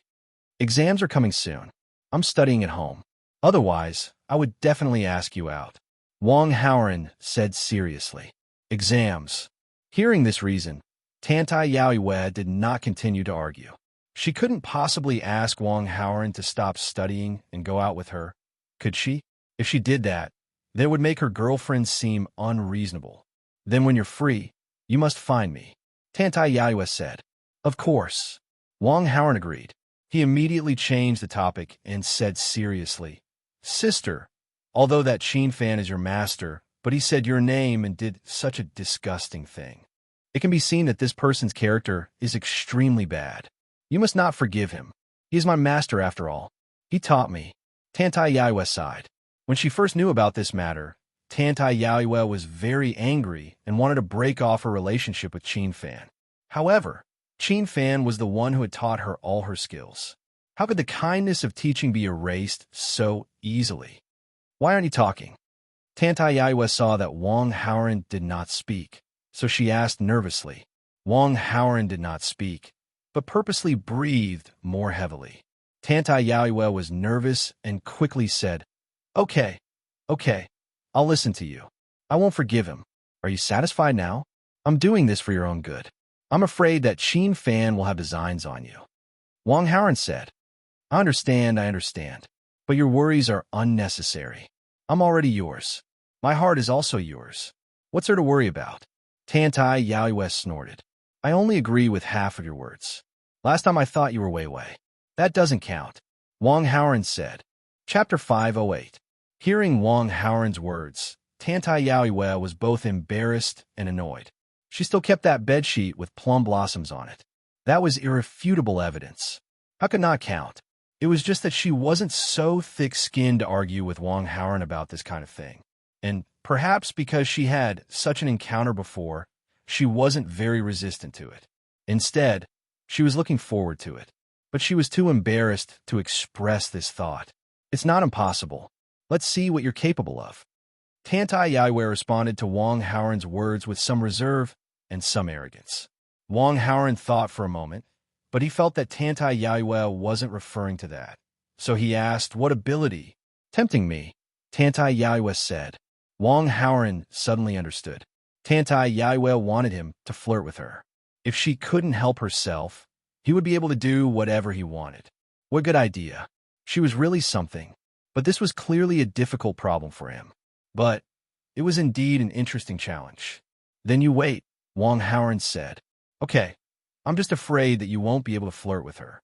Tantai Yaoyue's tone was somewhat provocative. Wang Haoran gritted his teeth and thought to himself, just wait and see. After ending the call with Tantai Yaoyue, Wang Haoran thought about a plan, but he couldn't think of a suitable one. It was already 5 o'clock in the afternoon, and he still had an appointment in the evening. He put this matter aside for the time being and took out his phone to send a message to Mu Nanji. What's your favorite flavor? What do you like to eat? I can't eat anything too spicy. Anything else is fine. Mu Nanji replied instantly, as if she had been holding her phone and waiting for it. After seeing the reply, Wang Haoran immediately checked his phone and found a luxurious restaurant far away from Jinhao Hotel. He made a call and booked a place. Then, he sent the name and address of the restaurant to Mu Nanji. Jin Hao Hotel's dishes were actually very good, but Qin Fan might appear there. Wang Haoren wanted to avoid Qin Fan, so he chose another place. After seeing the location that Wang Haoren had sent her, Mu Nanji immediately replied, "Memory of Jiangnan restaurant, right? All right, see you later. Do you need me to pick you up?" Wang Haoren asked politely, but after he said this, he was silently chanting, "Don't agree, don't agree." It was lunchtime now, and Qin Fan might see them if they went to pick Mu Nanji up. It was also possible that Song Zhihui, who was staying at Jinhao Hotel, would see it. "It's okay. I'll come over myself." Mu Nanji declined politely, as she did not want to trouble Wang Haoren since they had just met. "All right then. See you there." Wang Haoren replied to the message happily. He wondered if it was because of the miracle card that he felt so comfortable and harmonious when he was in contact with Mu Nanji. On the other side, after Qin Fan ended the call with Wang Haoren, he scrolled through the short videos on his phone and found that the videos of his cooking could still be found easily. Compared to before, although the popularity had decreased a little, the speed of the decrease was too slow. How long would it take for this to subside? Qin Fan could not help but feel a little anxious, so he called Ma Hongsheng. "Young Ma, what's wrong with you? Why hasn't the storm over my video been suppressed yet?" Qin Fan's tone was a little impatient. Ma Hongsheng had started his business on the internet, and he had a lot of shares in many media companies with large traffic flows. Logically speaking, it was not difficult for Ma Hongsheng to do all this. However, those videos were still popular on the internet. Of course, Qin Fan could not help but suspect that this disciple of his was not doing his job well. Ma Hongsheng was not happy with Qin Fan's tone, but he suppressed his anger and pretended to be surprised. "My company is in a crisis now, so I've mainly focused on the company. I've already asked someone to deal with the matter you asked me to do. Is the storm still not over yet?" "The popularity has decreased a little, but it's still far from being over," Qin Fan said in a deep voice. "I'm too busy to pay attention to this matter. It must be because the person I found did not do a good job. Master, don't worry. I'll find someone else to deal with it." Ma Hongsheng comforted. "Are you in the Ma family villa? I'll go to your house to talk to you and help you expel the remaining poison." Qin Fan was a little worried and wanted to see Ma Hongsheng. When Ma Hongsheng heard this, he was annoyed, because he interpreted Qin Fan's words as Qin Fan wanting to see Cheng Rue, or more accurately, not to see, but to play. How could Ma Hongsheng not be angry? Of course, Ma Hongsheng knew Qin Fan's ability. Ma Hongsheng knew that if Qin Fan really came, then the hat on his head would be heavier. "I'm not in the Ma family villa. I'm outside." Ma Hongsheng wanted to treat the illness, but he did not want Cheng Rue to be touched by others, so he could only say this. "See if there's a suitable place. Let's meet and talk face to face," Qin Fan said. Ma Hongsheng looked at the wall clock in the hall and found that it was almost dinner time. "Let's go to Yi Jiangnan restaurant. We can talk while eating." "Okay, I don't know where this place is. Send me a map and tell me." Qin Fan agreed. After ending the call with Ma Hongsheng, he quickly received a location message. Qin Fan could not wait to see Ma Hongsheng. He directly asked the driver to send him out and rushed to the destination. After a while, he arrived at a luxurious restaurant. Qin Fan got out of the business car and walked to the door, but he saw a familiar figure. "Haoren, you're here for dinner too?" Qin Fan walked forward and said eagerly, "Damn you, this place is so far away from Jinhao Hotel. Why the F***CK did you come here?" Wang Haoren was gloomy, but his face revealed a look of pleasant surprise. "Yeah, what a coincidence. By the way, you're going to have dinner with the beauty you met by chance, right?" Qin Fan suddenly remembered his call with Wang Haoren. Yes, Wang Haoren could only nod. After all, he had told Qin Fan about this before, so he could not hide it. "I asked my disciple Xiao Ma to meet here.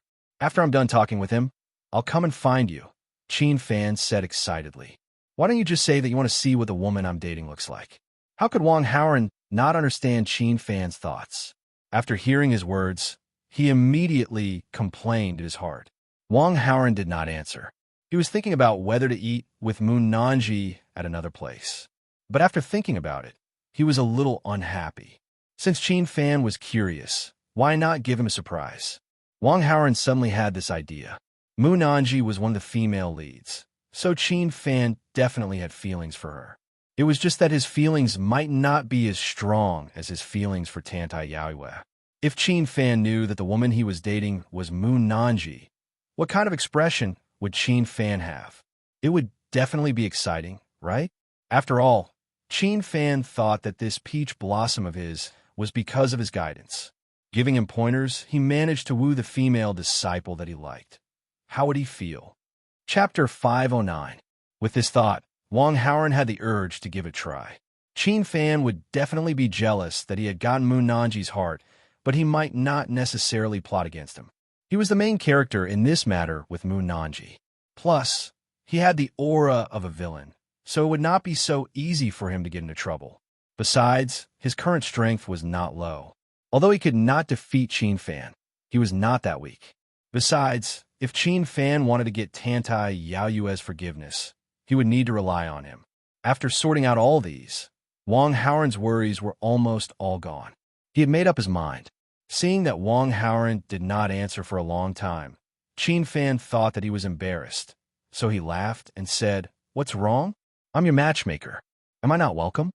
Of course, Wang Haoran pretended to be embarrassed, but he was laughing in his heart. After saying goodbye, Wang Haoran and Qin Fan went to their respective private rooms. Not long after the two of them entered the restaurant, a Porsche drove over from a main road in front of the restaurant and stopped by the roadside. Mu Nanji walked out of the car. The person driving was Bian Suan. This Porsche was Ji Shuiyao's. After Ji Shuiyao hit someone on the road, she was a little traumatized and did not dare to drive. When Bian Suan went out for business, she would usually drive this car. Mu Nanji came out for dinner, and Bian Suan also excitedly said that she wanted to be her chauffeur. Bian Suan, who was sitting in the driver's seat, rolled down the window and gave Mu Nanji an encouraging look. "Come on, get that Susian." Mu Nanji was a little shy and did not know how to answer.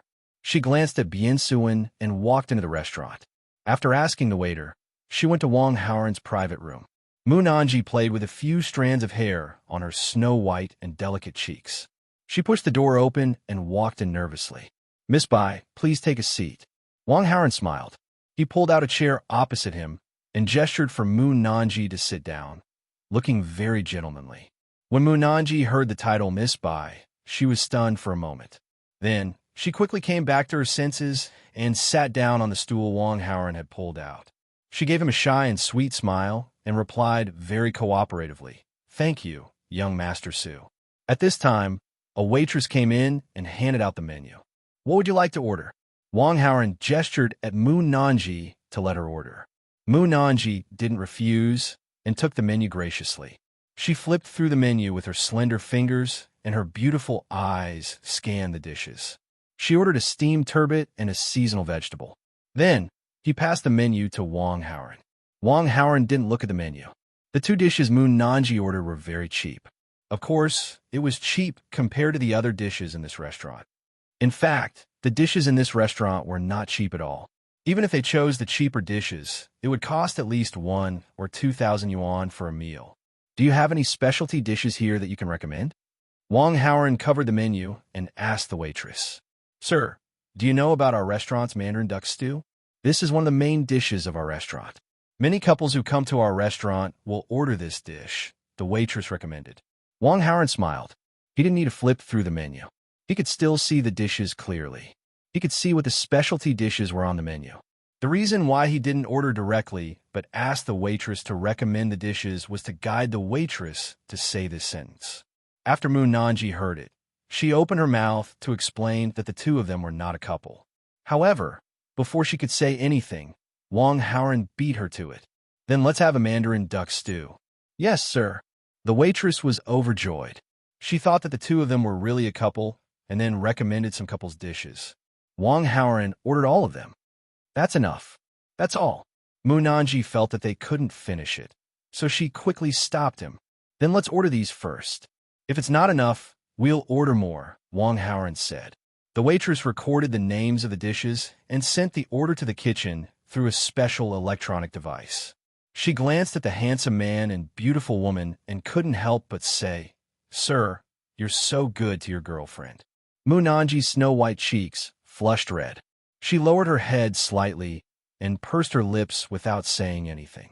It was a tacit agreement, and she didn't refute anything. Wang Haoran secretly praised the waitress and gave her a big tip. The waitress was overjoyed. She continued to praise the two of them and then left to give the two of them some privacy. Mu Nanji was shy. Her face was red, and with her watery eyes, she was a little seductive. Wang Haoran stared straight at her. Mu Nanji averted her eyes and didn't dare to look at him. She touched her cheeks subconsciously and felt that they were a little hot. The atmosphere around them became a little more charming. "Miss Bai, are you feeling unwell?" Wang Haoran suddenly broke the silence and asked with a smile. No, I'm not feeling unwell." Mu Nanji shook her head and tried her best to calm down so that she wouldn't embarrass herself. "That's good. I thought you were going to reveal your snake demon form." Wang Haoran patted his chest and pretended to be shocked as he said, half-jokingly. With this sentence, the awkwardness in Mu Nanji's heart faded a lot, and the atmosphere became slightly livelier. She smiled and said, "My appearance depends on my mood. Maybe I'll suddenly reveal my true form.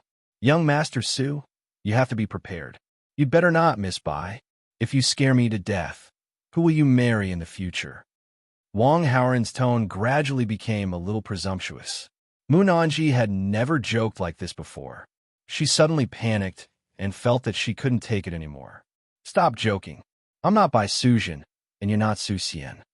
"You're right, but there's one thing that Su Xian and I are the same." Wang Haoran smiled. "What is it?" Mu Nanji was curious and asked subconsciously. "That is, when you meet a woman for the first time on the bridge after the rain, you can't help but fall in love with her," Wang Haoran said slowly, obviously hinting at something. Mu Nanji was not stupid, so how could she not understand? At the same time, she was overjoyed, but at the same time, she was a little worried.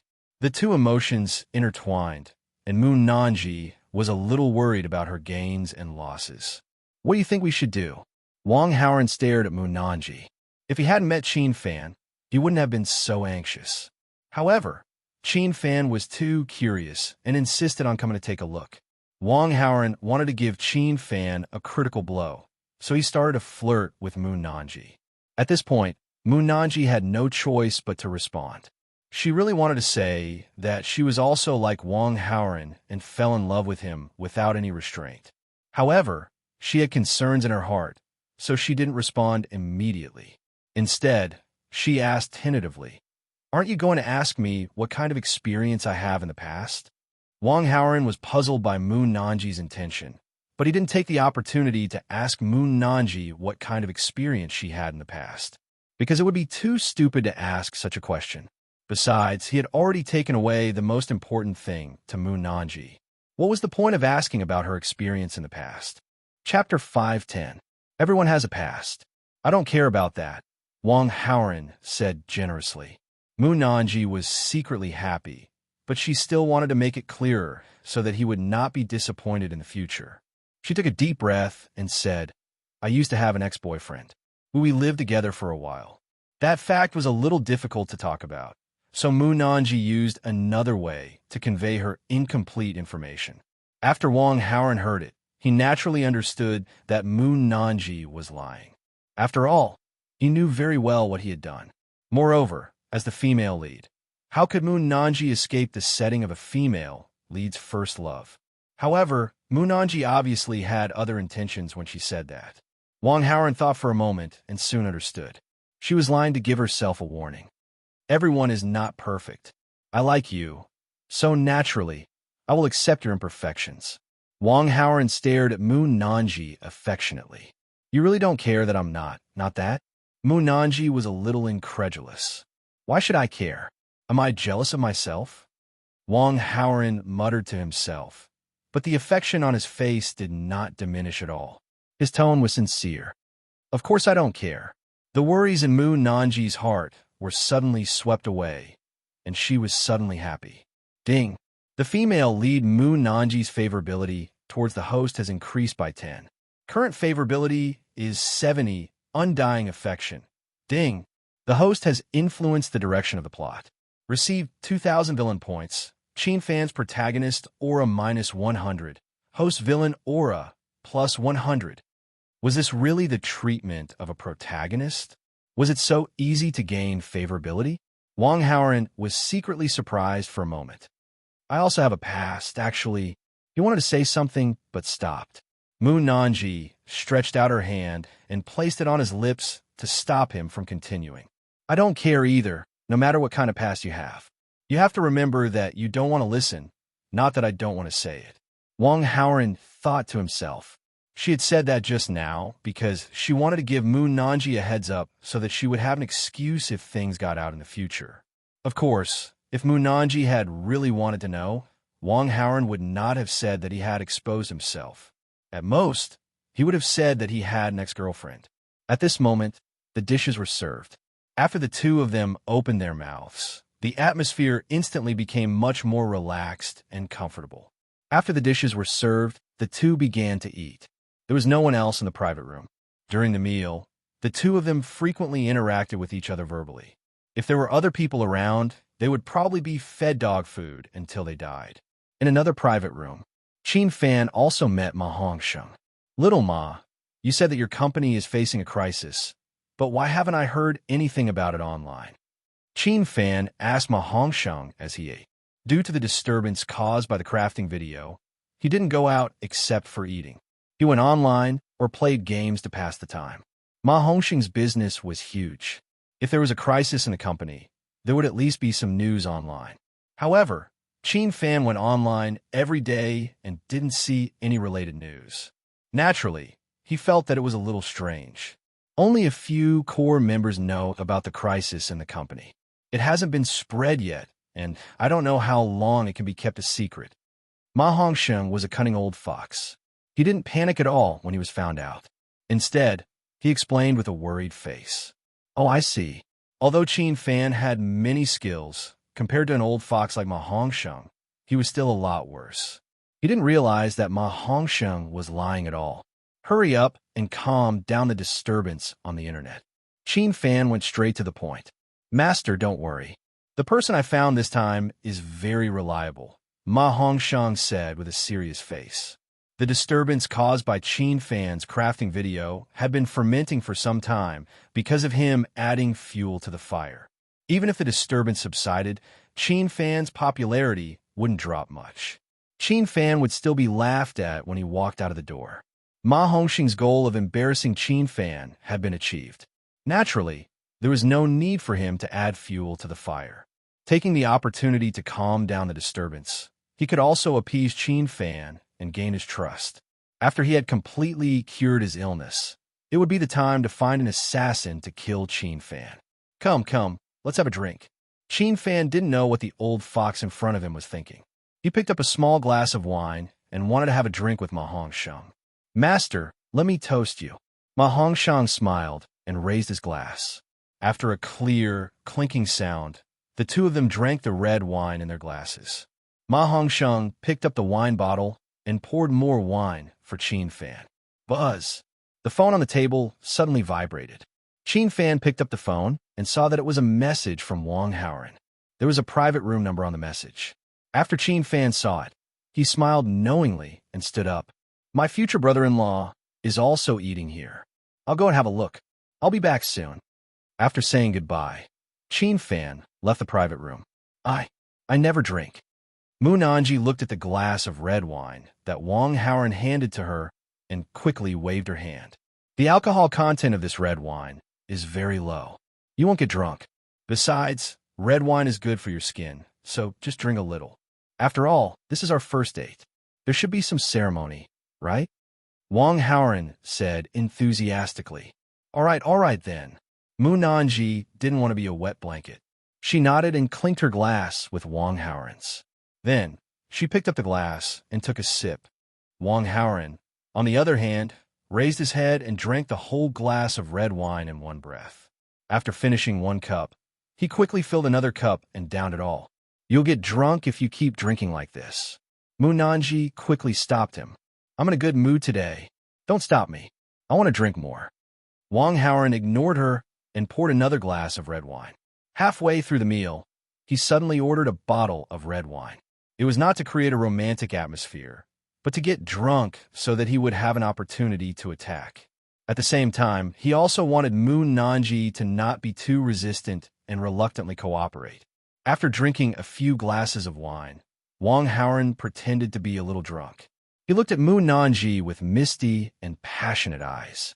Then he stood up, walked to Moon Nanji's side, and lowered his head to stare at her face. Moon Nanji sat on the stool. When she raised her eyes slightly, she met a pair of fiery eyes that made her heart tremble. Then, she lowered her head shyly. Wang Haoran reached out and pinched her chin, making her keep her beautiful face slightly raised. Moon Nanji seemed to have understood something. She was a little resistant, but also a little expectant. Wang Haoran supported himself with one hand on the table. He leaned forward slightly and maintained the affectionate gaze. He didn't immediately do anything. A few seconds later, the door of the private room was suddenly pushed open. Qin Fan walked in with a bright and gossipy smile. The time had come. Wang Haoran suddenly leaned forward, lowered his head, and pouted. Haoran, let me. Qin Fan felt as if his throat was choked by a pair of invisible hands. He was instantly speechless and stunned on the spot. Chapter 511. Moon Nanji's back was facing the door of the private room. Qin Fan only saw a woman with long black hair interacting with Wang Haoran, but he did not see the woman's face clearly. However, Qin Fan still knew what the two of them were doing. Such a scene in front of him made him feel extremely embarrassed. Although he was 30 years old, he had always been a pure craftsman. He had not even given his first kiss yet. Such a scene had a great impact on his soul. The feeling of being forced into a public display of affection was really not a good feeling. He regretted not knocking on the door first. If he had knocked on the door, he definitely would not have encountered such a situation. A sour feeling welled up in Qin Fan's heart. His future brother-in-law was too capable. They had only met for a meal, and they had already reached this point. He was really good. However, this sour feeling didn't last for more than a few seconds in Qin Fan's heart before it quickly dissipated. Such an easy woman should be more open. What was there to be envious of? Qin Fan asked himself. If he was not picky, he could get a lot of women. Thinking of this, his heart suddenly felt much better. However, these two people were a little too invested. Was it enough? He was here. Did they think he was there? Moon Nanji naturally heard the sound of Qin Fan opening the door and knew that someone had come in. However, she was caught off guard and did not have any time to think at all. She could only accept it passively. Out of a girl's restraint, Moon Nanji wanted to reach out and push him away, but she realized that she did not have any strength in her body. Her hands were very sore and her mind was blank. This was the first time Moon Nanji had experienced such a strange feeling. Wang Haoran did it on purpose. Of course, he knew that Qin Fan was watching, but he pretended to be in a state of selflessness and did not pay attention to him at all. After Qin Fan calmed down, he stood and watched for a while, waiting for the two of them to realize that he was here and quickly restrain themselves. However, the two of them did not seem to be done.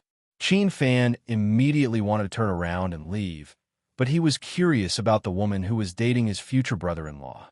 Ahem. Qin Fan pretended to cough to remind the two of them. Wang Haoran felt that it was about time. When he heard the commotion, he stopped and turned his head to look. He was suddenly stunned and then revealed a very embarrassed expression. You, when did you come? Wang Haoran widened his eyes and pretended to be surprised. I've been watching for a few minutes. Qin Fan smiled and said, not bad. You're no longer single so quickly. Wang Haoran smiled foolishly and pulled out a stool beside him. He gestured, have a seat. Let me toast you. All right, Qin Fan replied with a smile. He had always wanted to build a good relationship with his future brother-in-law. Now that his future brother-in-law had said so, of course, he had to give him face. Moreover, he drank this cup of wine with a clear conscience. Moon Nanji's back was facing Qin Fan, but when she heard the familiar voice, she immediately recognized it as Qin Fan's voice. It was already awkward enough, and now he even met someone he knew. At this moment, she wished that she could find a hole to hide in and never come out. Following Wang Haoran's voice, Qin Fan's footsteps were heard, and he seemed to be about to take a seat. Moon Nanji felt that she was too embarrassed to face anyone. She lowered her head and covered her face with her hands. Wang Haoran took a new cup, filled it with wine, and placed it on the table in front of Qin Fan. Then, he filled his empty cup with wine as well. Come, come. Wang Haoran was the first to raise his cup. Qin Fan also raised his cup with a smile and clinked glasses with him. Then, the two of them drank the wine in one gulp. Wang Haoran drank because he was happy. Qin Fan gave him face. After all, this was his future brother-in-law. Haoran, your girlfriend is very shy. After drinking, Qin Fan tilted his head and looked at the woman next to him who was covering her face with her hands. Although he said that, Qin Fan felt that this woman was a little pretentious. This woman was clearly very engrossed just now, but now she looked as if she was shy. Was this necessary? It was the first day she met his future brother-in-law, and things had developed to this point. She was probably very open. Why was she pretending to be shy? However, Qin Fan guessed that this woman wanted to show off in front of his future brother-in-law. After all, his future brother-in-law was a little boy. Didn't little boys like this kind of shy woman?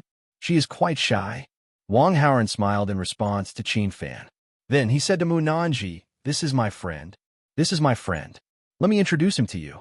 Why are you covering your face? Quickly put your hands down." Hearing his voice, Mu Nanji was quite helpless. She could only slowly move her hand away. Qin Fan looked at her curiously. He wanted to see how beautiful this open-minded woman was. Soon, the hands covering her face were removed. A familiar woman's face that made one's heart race was reflected in Qin Fan's eyes. The indifference on Qin Fan's face disappeared instantly. "Master, what a coincidence." Mu Nanji smiled awkwardly and greeted him. "Nanji, why is it you?" Astonishment, shock, bitterness, disbelief, and many other emotions intertwined, making Qin Fan's expression become incomparably interesting. Wang Haoran saw this and laughed in his heart. He pretended to be surprised and said, "How do you know each other?" "This is my master. I learned feng shui from him," Mu Nanji said to Wang Haoran. "It turns out that you're all acquaintances. What coincidence." Wang Haoran was surprised. Then he revealed himself. "Nanji, we have to thank your master for being able to be together. What's going on?" Mu Nanji was puzzled. "It's like this. Your master divined for me and said that my fate had come. I would meet a beauty who would accompany me for the rest of my life at the riverside. By chance, I went to the Mu King Pavilion and met you," Wang Haoran said. The tone of these words was very calm, but when it fell into Qin Fan's ears, it made him feel as if his heart was being stabbed. Ding! Host caused the protagonist Qin Fan's mentality to be damaged. Received 1,000 villain points. Qin Fan's protagonist aura -50.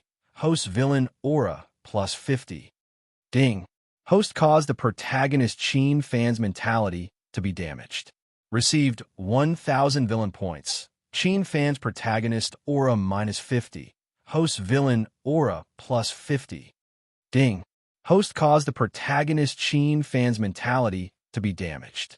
Received 1,000 villain points. Qin Fan's protagonist aura -50. Host villain aura +50. So that's how it is. Mu Nanji was surprised when she heard Wang Haoran's words. She turned to look at Qin Fan and hesitated for a moment. Then she picked up the half glass of red wine and said solemnly, "Master, I'll toast you too." Qin Fan's face wrinkled like a bitter gourd. Ding!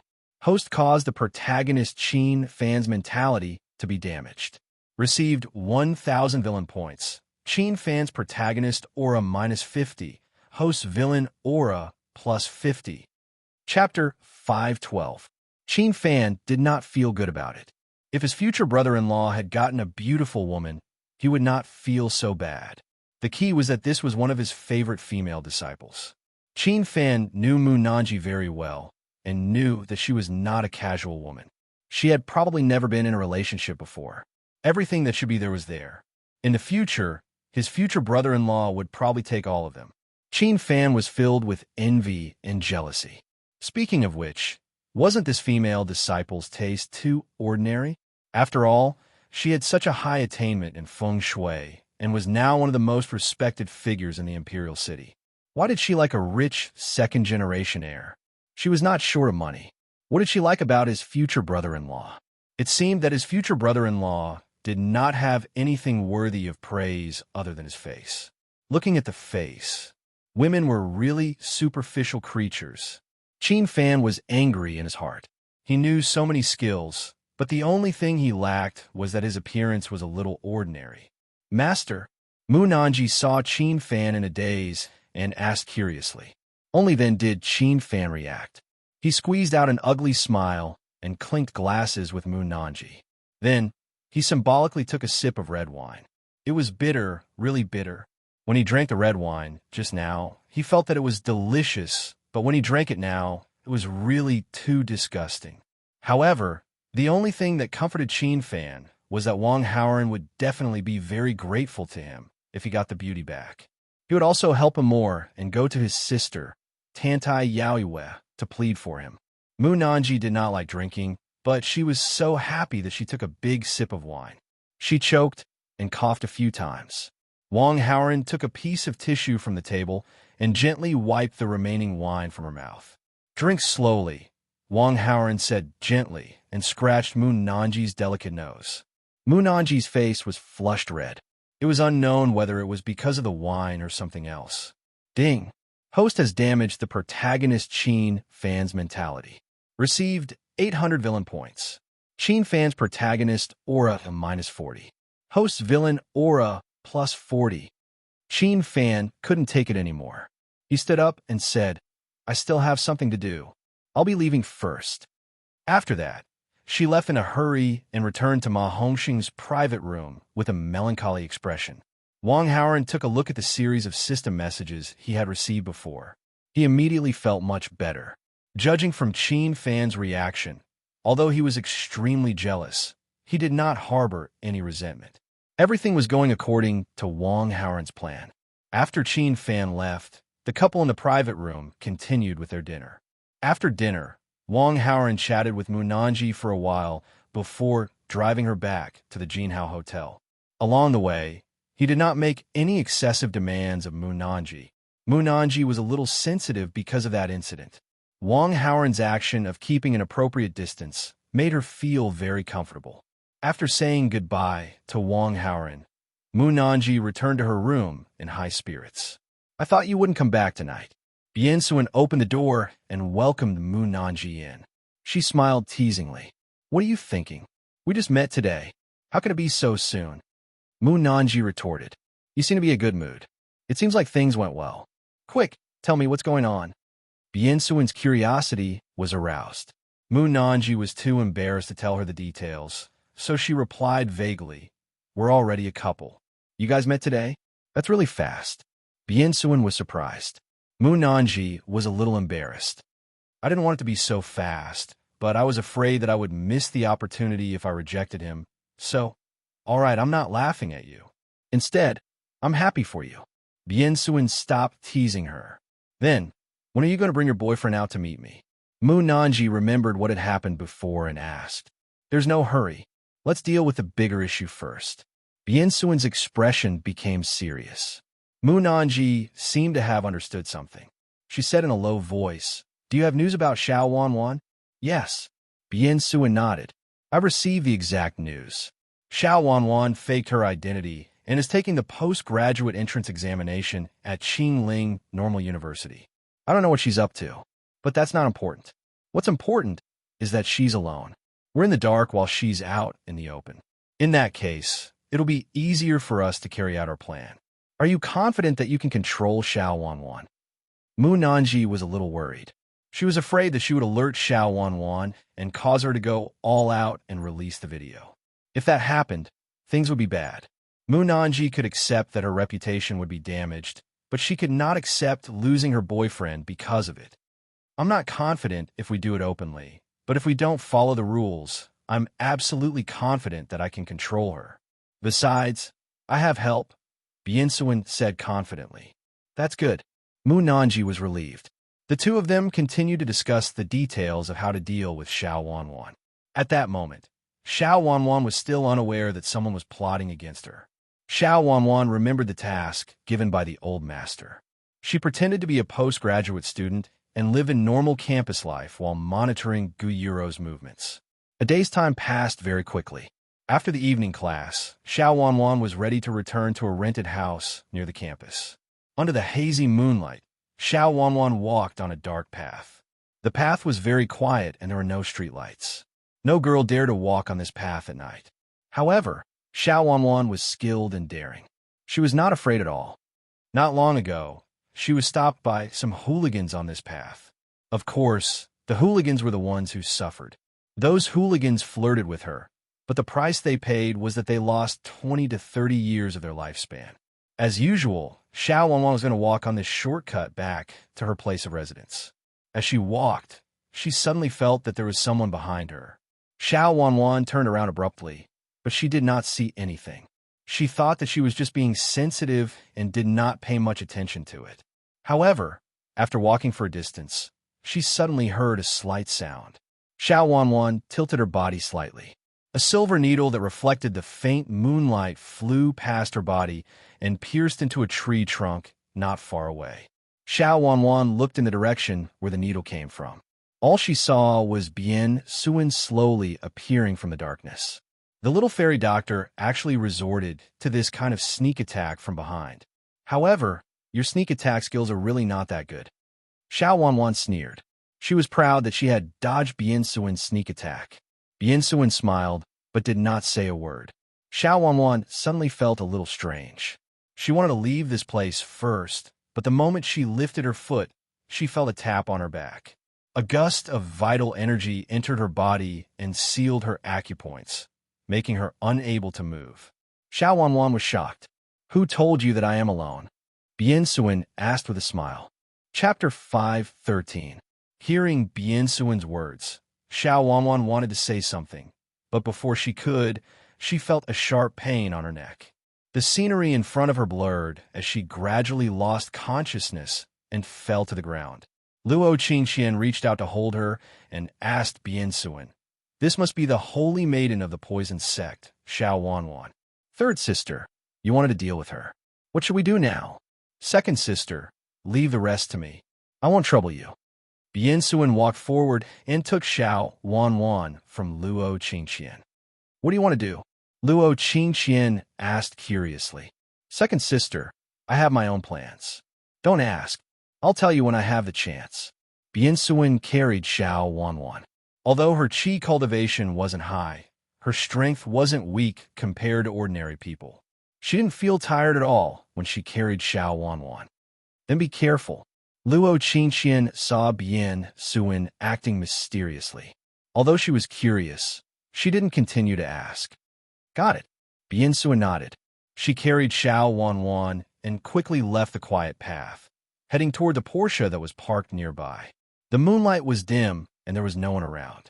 She quickly threw Xiao Wanwan into the car. In a villa, Wang Haoran and the others had just eaten and were resting in the living room. "Aoshue, you've been staying in Qingling. Don't you need to return to the Ning family in Sangzhou?" Feng Anna suddenly asked Ning Aoshue. Previously, Ning Aoshue had been staying in this villa for protection. However, Yin Yintian was dead and Wang Haoran was no longer in danger. However, Ning Aoshue was still staying in Qingling. Feng Anna couldn't help but feel strange. "My father is in charge of the Ning family. It doesn't matter if I go back or not. I've been here for a while, and I'm used to it. This place is suitable for cultivation. I don't plan to go back to the Ning family for the time being," Ning Aoshue said calmly. While staying in the villa, Ning Aoshue lived in seclusion and rarely went out. She spent most of her time cultivating, and her cultivation was increasing steadily. "Then, how long do you plan to stay here?" Feng Xuansu, who was at the side, said lightly. "How long do you want to stay here?" Ning Aoshue asked. "Why am I staying here? I'm the woman of this place."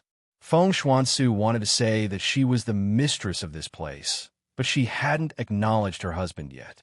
Halfway through her sentence, she suddenly stopped and changed her words. "Forget it. I can't be bothered to argue with you." Feng Xuansu and Ning Aoshue had been quarreling for a long time. Wang Haoran was already used to it. He pretended that he didn't hear it and played with his mobile phone. A message notification suddenly popped up. "Are you free now?" It was a message from Bien Suen. What's wrong? Wang Haoran didn't answer immediately, but asked first. Bien Su asked, I'm sick. I don't feel well. Wang Haoran was surprised and sent a message. Aren't you a doctor yourself? Should I prescribe some medicine for myself? Bien Su asked, Doctors don't treat themselves. Haven't you heard the saying? Wang Haoran replied, I've heard of it, but I'm not a doctor and I can't cure you. Bien Su asked, Not necessarily. Maybe you're the only one who can cure me. Wang Haoran's eyelids twitched, and he immediately understood something. I'm here to see you. Where are you? Bien Suen immediately sent an address. Wang Haoran glanced at it and memorized it. Then he went back to his bedroom and brought a few bodyguards with him. Are you still going out this late? Feng Xuanzu saw that Wang Haoran seemed to be going out, so she asked.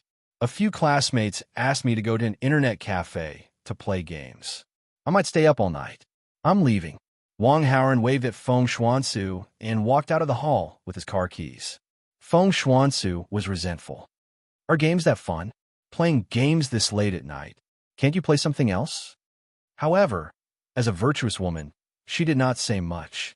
Wang Haoran drove away from the villa and arrived at a high-end hotel. Following Bien Suen's directions, he came to her room. Bien Suen's complexion was very good, and she did not look like she was sick at all. Wang Haoran had already guessed it, so he did not find it strange at all. He wanted to get to the point immediately. Wait a minute. Bien Suen raised her hand to stop him. Then she walked to the coffee table in the room and poured 2 glasses of red wine. She picked up the red wine glasses and walked toward Wang Haoran, handing one of the glasses to him. That's a little romantic. Bien Suen blinked her eyes. Okay. Wang Haoran nodded and took the red wine glass. He was about to drink it. However, just as the glass was about to reach his mouth, his action of drinking the wine froze. What's wrong with these female protagonists? Why do they always like to add ingredients to their drinks? Wang Haoran could not help but complain. Then, he became suspicious. The ingredients in the wine had a slight, intoxicating, and strong hallucinogenic effect. He had already done that with Bien Suen, so why would she do that? Could it be that she found out about me and Moon Nanji and wants to teach me a lesson? However, that was not very likely. Bien Suen thought that he was just an ordinary person, so there was no need for her to do that. Moreover, with Bien Suen's favorability toward him, she would not do anything to hurt him. You're such a killjoy. Why aren't you drinking? Bien Suen had already drunk half a glass of red wine in order to reassure Wang Haoran. Seeing that Wang Haoran was not drinking, she complained. Of course, I'm drinking. Wang Haoran raised his head and drank the glass of red wine. Although he was suspicious of Bien Suen's motive, his poison resistance was almost maxed out. The poison in the wine could not make him faint at all. He would not faint even if there were a few kilograms of poison in the wine, let alone a little bit. After drinking the wine, Wang Haoran estimated the time. Then, he covered his head and pretended to be dizzy. What's wrong? Bien Suen asked even though she knew the answer. She quickly went forward to help him. My head is a little dizzy, Wang Haoran said. The wine must be too strong. I feel a little dizzy too. Bien Suen pretended to be a little dizzy as well. Wang Haoran staggered to the side of the bed with Bien Suen's help. Then, he laid his head on the bed, and soon, he was breathing evenly. Bien Suen heaved a sigh of relief. She stopped pretending and knocked on the inner door of the room. The inner door opened, and Mu Nanji appeared. I'm done here, Bien Suen said to Mu Nanji as she walked into the room. This room was connected to the room next door. There was an inner door for people to pass through. In the room next door, Xiao Wanwan was lying on the bed, unconscious. Okay. Mu Nanji nodded and took out a small paper bag. I found this on Xiao Wanwan's body. See if there's anything you need. Bien Suen was a doctor, so she was good at identifying drugs. She quickly found the drug that Xiao Wanwan had used on Mu Nanji. Chapter 514. Bien Suen took one of the packets and walked to the bedside. She then poked Xiao Wanwan's body. Xiao Wanwan's eyelids twitched, and she slowly woke up. She saw Bien Suen and Mu Nanji. Xiao Wanwan was shocked. She wanted to get up, but she realized that she could not move. So you're scared now? Bien Suen sneered when she saw Xiao Wanwan's panicked expression. Biansuan, I advise you not to do anything stupid. Otherwise, you'll be in trouble if my patriarch finds out about this, Xiao Wanwan warned. What about Nanji's video? Give me the original and the backup. Biansuan was confident since she had her big sister's support. She was not afraid of Xiao Wanwan's threat at all. Xiao Wanwan's heart skipped a beat. She did not record the video. She just wanted to put Moon Nanji under control. That was why she lied. I can give it to you, but you have to let me go first. Xiao Wanwan was not stupid. Of course, she would not tell the truth. Instead, she took the opportunity to bargain. Do you think I'm a 3-year-old kid? If I let you go, won't you run away? Biansuan curled her lips in disdain and said sternly, My patience is limited. Are you going to give me the video or not? I'll give it to you if you let me go. Otherwise, don't even think about it. Xiao Wanwan raised her head. All right, you're asking for it. Don't blame me then, Biansuan said. She suddenly picked up the packet in her hand and was about to feed Xiao Wanwan the powder. Hey, don't do anything stupid. I didn't bring the antidote. Xiao Wanwan immediately recognized the powder. Her face turned pale as she said anxiously. Moon Nanji gritted her teeth when she heard that. This sounded so familiar. I'm not going to cure you. Why do I need the antidote? Biansuan pinched Xiao Wanwan's chin. Biansuan, my patriarch won't let you go if you kill me, Xiao Wanwan said. Don't worry. Although I don't have the antidote, I won't let you die. Biansuan winked. Xiao Wanwan immediately understood what she meant. She panicked, she begged. Biansuan, I beg you. Please don't do this to me. Does the demoness care about this too? When Biansuan saw how nervous Xiao Wanwan was, she knew that her guess was right. This demoness was indeed. Munanji, I didn't do it on purpose. I just wanted to tease you that day. I didn't expect that to happen. Xiao Wanwan knew she couldn't get through to Biansuan, so she turned to Moon Nanji and said, Do you think I'll let it go just because you said you didn't mean it? Moon Nanji's eyes were red. She could have given herself to the person she liked completely, but because of Xiao Wanwan's teasing, there was a flaw. Although the person she liked had made it clear that he did not mind, Moon Nanji still minded it very much. That incident was like a thorn in Moon Nanji's heart, and she couldn't get rid of it no matter what. You can even chop off one of my hands, but please don't use the same method to harm me. I'm begging you, Xiao Wanwan said with a sobbing voice. Who did you catch that day? I want to know about him, Munanji said with a dark face. I don't know him. I just caught him casually. Xiao Wanwan did not dare to reveal the old ancestor's name. Munanji was fuming with anger. She initially wanted to take revenge on that person after Xiao Wanwan told her who that person was. But she did not expect Xiao Wanwan to say that she did not know who that person was. I know what that person looks like. Let me go, and I'll definitely find that person, Xiao Wanwan said. Don't say such things. We're not that stupid. Biansuan interrupted and asked again. Are you going to hand over the video of Nanji or not? Let me go, and I'll hand it over. Otherwise, it's impossible. If you dare to touch me, I'll expose that video, Xiao Wanwan said with a thick skin. All right, then let's be fair.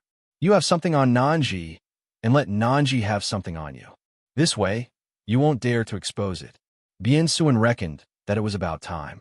She did not want to talk nonsense with Xiao Wanwan anymore.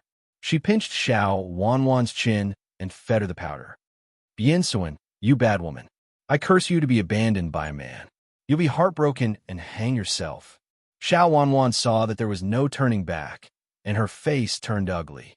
She knew that Biansuan was with the old ancestor, and the old ancestor wanted to take revenge on the Celestial Medicine Valley. She naturally felt that Biansuan's ending would be very miserable. I can't talk about morality with a witch like you.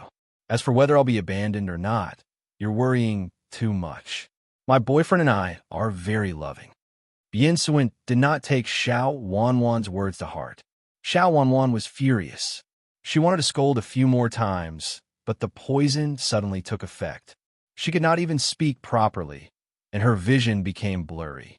There were two women in front of her, but Xiao Wanwan vaguely felt that they were two men. Xiao Wanwan knew the effect of the medicine, so she naturally knew that it was an illusion. However, she could not control herself at all. Fortunately, her body was restricted and she could not move. Otherwise, she would have pounced on them. Bien Suen carried Xiao Wanwan and was about to walk to the next room through the small door. Bien Suen walked a few steps and suddenly asked Mu Nanji, "Xiao Wanwan made a fool of you. Do you want to see how Xiao Wanwan was bullied and record a video?" "Nah, forget it." Mu Nanji shook her head. She wanted to see Xiao Wanwan make a fool of herself, but she would undoubtedly see Bien Suen's boyfriend. She did not want to dirty her eyes, so she naturally gave up the idea. In the next room, Wang Haoran watched the entire conversation with his X-ray vision. He could not help but be dumbfounded. Did she really think of herself as a tool? Xiao Wanwan could be pardoned, but what was with Bien Suen's actions? That was a little too confusing. Could it be that it was because of the other main character's adventure experience card? Wang Haoran thought to himself. Bien Suen was not an extreme person. Although she wanted to take revenge for her good sister, there were many ways to take revenge. However, Bien Suen had chosen such a method. It was a little strange. On the surface, this method seemed to be quite effective. While he was thinking, Bien Suen carried the confused Xiao Wanwan over. Wang Haoran was afraid that he would be discovered, so he closed his eyes and lay straight. He did not move around. This main character's adventure experience card was a little too deceitful. Initially, he was hoping that he could survive a fall from the cliff and obtain the inheritance of immortal cultivation. However, judging from the current situation, his hopes were dashed. The second main character's adventure experience card was obviously similar to the first one. Why didn't they just change the name? This was not AF * King Adventure Experience card. However, he was like an arrow on a bow. What should he do now? Should he fight back? Or should he just let himself be manipulated? Chapter 515. Wang Haoran racked his brain and tried to come up with a solution. Although he was tricked by Bien Suen, it wasn't that hard to accept. Instead, he found Bien Suen adorable. In comparison, Wang Haoran was more inclined to be manipulated. But what should he do after that? How should he face Xiao Wanwan? Xiao Wanwan wouldn't take revenge on him for impersonating the old ancestor of the poison sect, but she would definitely take it to heart. After all, Xiao Wanwan's impression of him was only 40. Moreover, Xiao Wanwan would think that he did it on purpose. After all, as the old ancestor of the poison sect, how could he be tricked by Bien Suen? Xiao Wanwan would definitely think, "I respect you so much, old ancestor, and I do my best to work for you. How could you have such thoughts about me?" In that case, his high and mighty image as the old ancestor would be destroyed. He still hoped that Xiao Wanwan would continue to work hard and monitor Gu Yuro's every move. If Xiao Wanwan took this matter to heart, she might just quit and not do it. By then, who should he get to monitor Gu Yuro? Jiang Gaoxian didn't really need to monitor Ling Nanxiu, but Jiang Gaoxian was a man after all. Although he didn't have that ability, it wasn't appropriate for him to monitor Gu Yuro. He was the male lead of the female channel after all. Although he was a fake, he still felt uncomfortable letting someone of the opposite sex monitor Gu Yuro. If Gu Yuro was seen, wouldn't he be the one at a disadvantage? He still needed to maintain his relationship with Xiao Wanwan. Of course, he still needed to detoxify her poison. As he was thinking, Bien Suen walked over with Xiao Wanwan in her arms. Wang Haoran secretly activated his vital energy and hit Bien Suen. Bien Suen had just unsealed Xiao Wanwan's acupuncture point when she felt dizzy. She slowly lost all her strength and was about to fall to the ground with Xiao Wanwan. Bien Suen had already lost consciousness. Wang Haoran wasn't afraid of being discovered. He leaped forward and held Bien Suen and Xiao Wanwan in case they fell to the ground and bumped into each other. He placed Bien Suen on the bed slowly and covered her with a blanket. Then, he used his true energy to help Xiao Wanwan suppress the poison. Xiao Wanwan's misty eyes regained some clarity. "Ancestor," Xiao Wanwan was surprised. "How could you be so careless as to be captured by Bien Suen? You've really lost face for my poison sect," Wang Haoran said with a stern face. "Bien Suen has a helper. That person is probably at least at the level of evolved Jing Master. I was careless and fell into his trap." Xiao Wanwan was a little ashamed. She explained and suddenly understood something. She was just curious about which man Bien Suen had found to deal with her. It turned out that she had found the patriarch.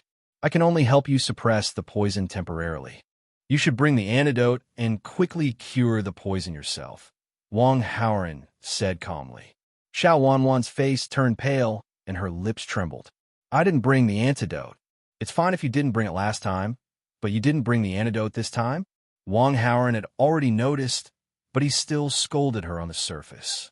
"I didn't expect that I would be poisoned." Xiao Wanwan's face was bitter. She asked with a trace of hope, "Did you bring it, ancestor?"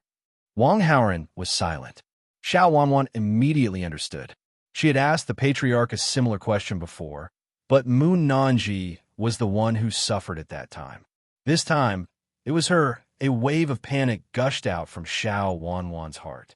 She was very clear about the effects of the poison.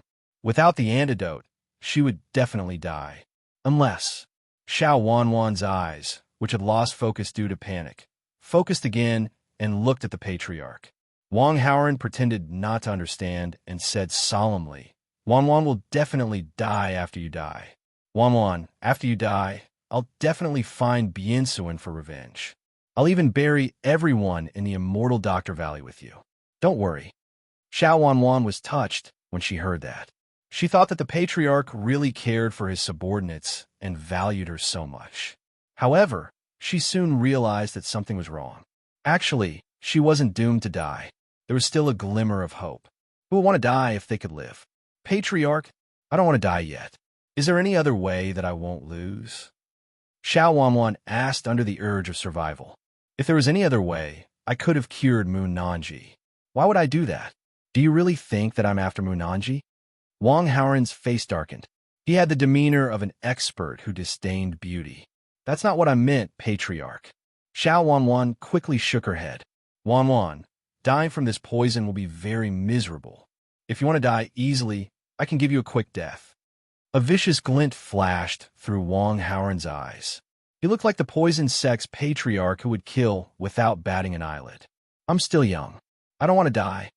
Xiao Wanwan was afraid that the patriarch would send her to heaven and quickly stopped him. "Then what do you mean? You want me to cure you of the poison?" Wang Haoran's expression didn't change. Xiao Wanwan struggled internally for a moment before she straightened her neck and said, "Patriarch, I know that it's wrong for me to go against my superiors, but on account of this subordinate's sincerity to the poison sect, can you save my life? I was waiting for you to say that. You should have said it earlier. My mouth is almost dry from talking." Wang Haoran secretly rejoiced, but his expression didn't change. He deliberately stayed silent for a while, causing Xiao Wanwan to panic like a drum. "Fine. You're the poison sect's holy maiden after all. If you die, it'll be a loss to the poison sect." Xiao Wanwan heaved a sigh of relief when she heard this, but she quickly became disappointed. But for the sake of her life, she had no other choice. She closed her eyes and silently waited for the storm to come. Ding! Host has captured the female lead Xiao Wanwan for the first time. Received 4,000 villain points. Xiao Wanwan's female lead Halo -200. Host villain Halo +200. Ding! Female lead Xiao Wanwan's favorability towards the host has increased by 10. Current favorability is 50. Adoration grows. Ding! Host has influenced the plot.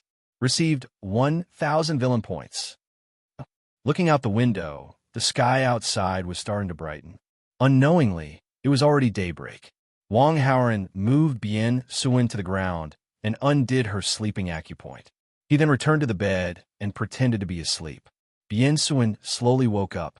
Her eyes were a little dazed before she panicked. Why did I faint for no reason? Could it be that Xiao Wanwan poisoned me? In her panic, she immediately sensed the condition of her body but didn't find any signs of being poisoned. She looked around and quickly found Wang Haoran and Xiao Wanwan. The two of them were motionless, and only the sound of their breathing could be heard. Biansuan thought for a moment. She thought that when she undid Xiao Wanwan's restraints, Xiao Wanwan regained her freedom and attacked her by tapping on her acupoint to make her faint. Seeing that her surroundings were in a mess, she knew what happened. She thought that after Xiao Wanwan knocked her out, the drug took effect, and she didn't have time to deal with her, and went to detoxify the poison. Biansuan thought to herself that it was a close call. Then she realized something. She didn't record the process properly, and it wouldn't be easy to threaten Xiao Wanwan. But thinking about it, Xiao Wanwan was poisoned and was in a daze. She didn't know how to control her strength and might not know that she had fainted for an entire night. Since she didn't record the process, she might not know. Yansuan quickly got up and moved Xiao Wanwan to the room next door. In order to prevent Wang Haoran from waking up, she purposely tapped on his acupoint so that he could sleep a little longer.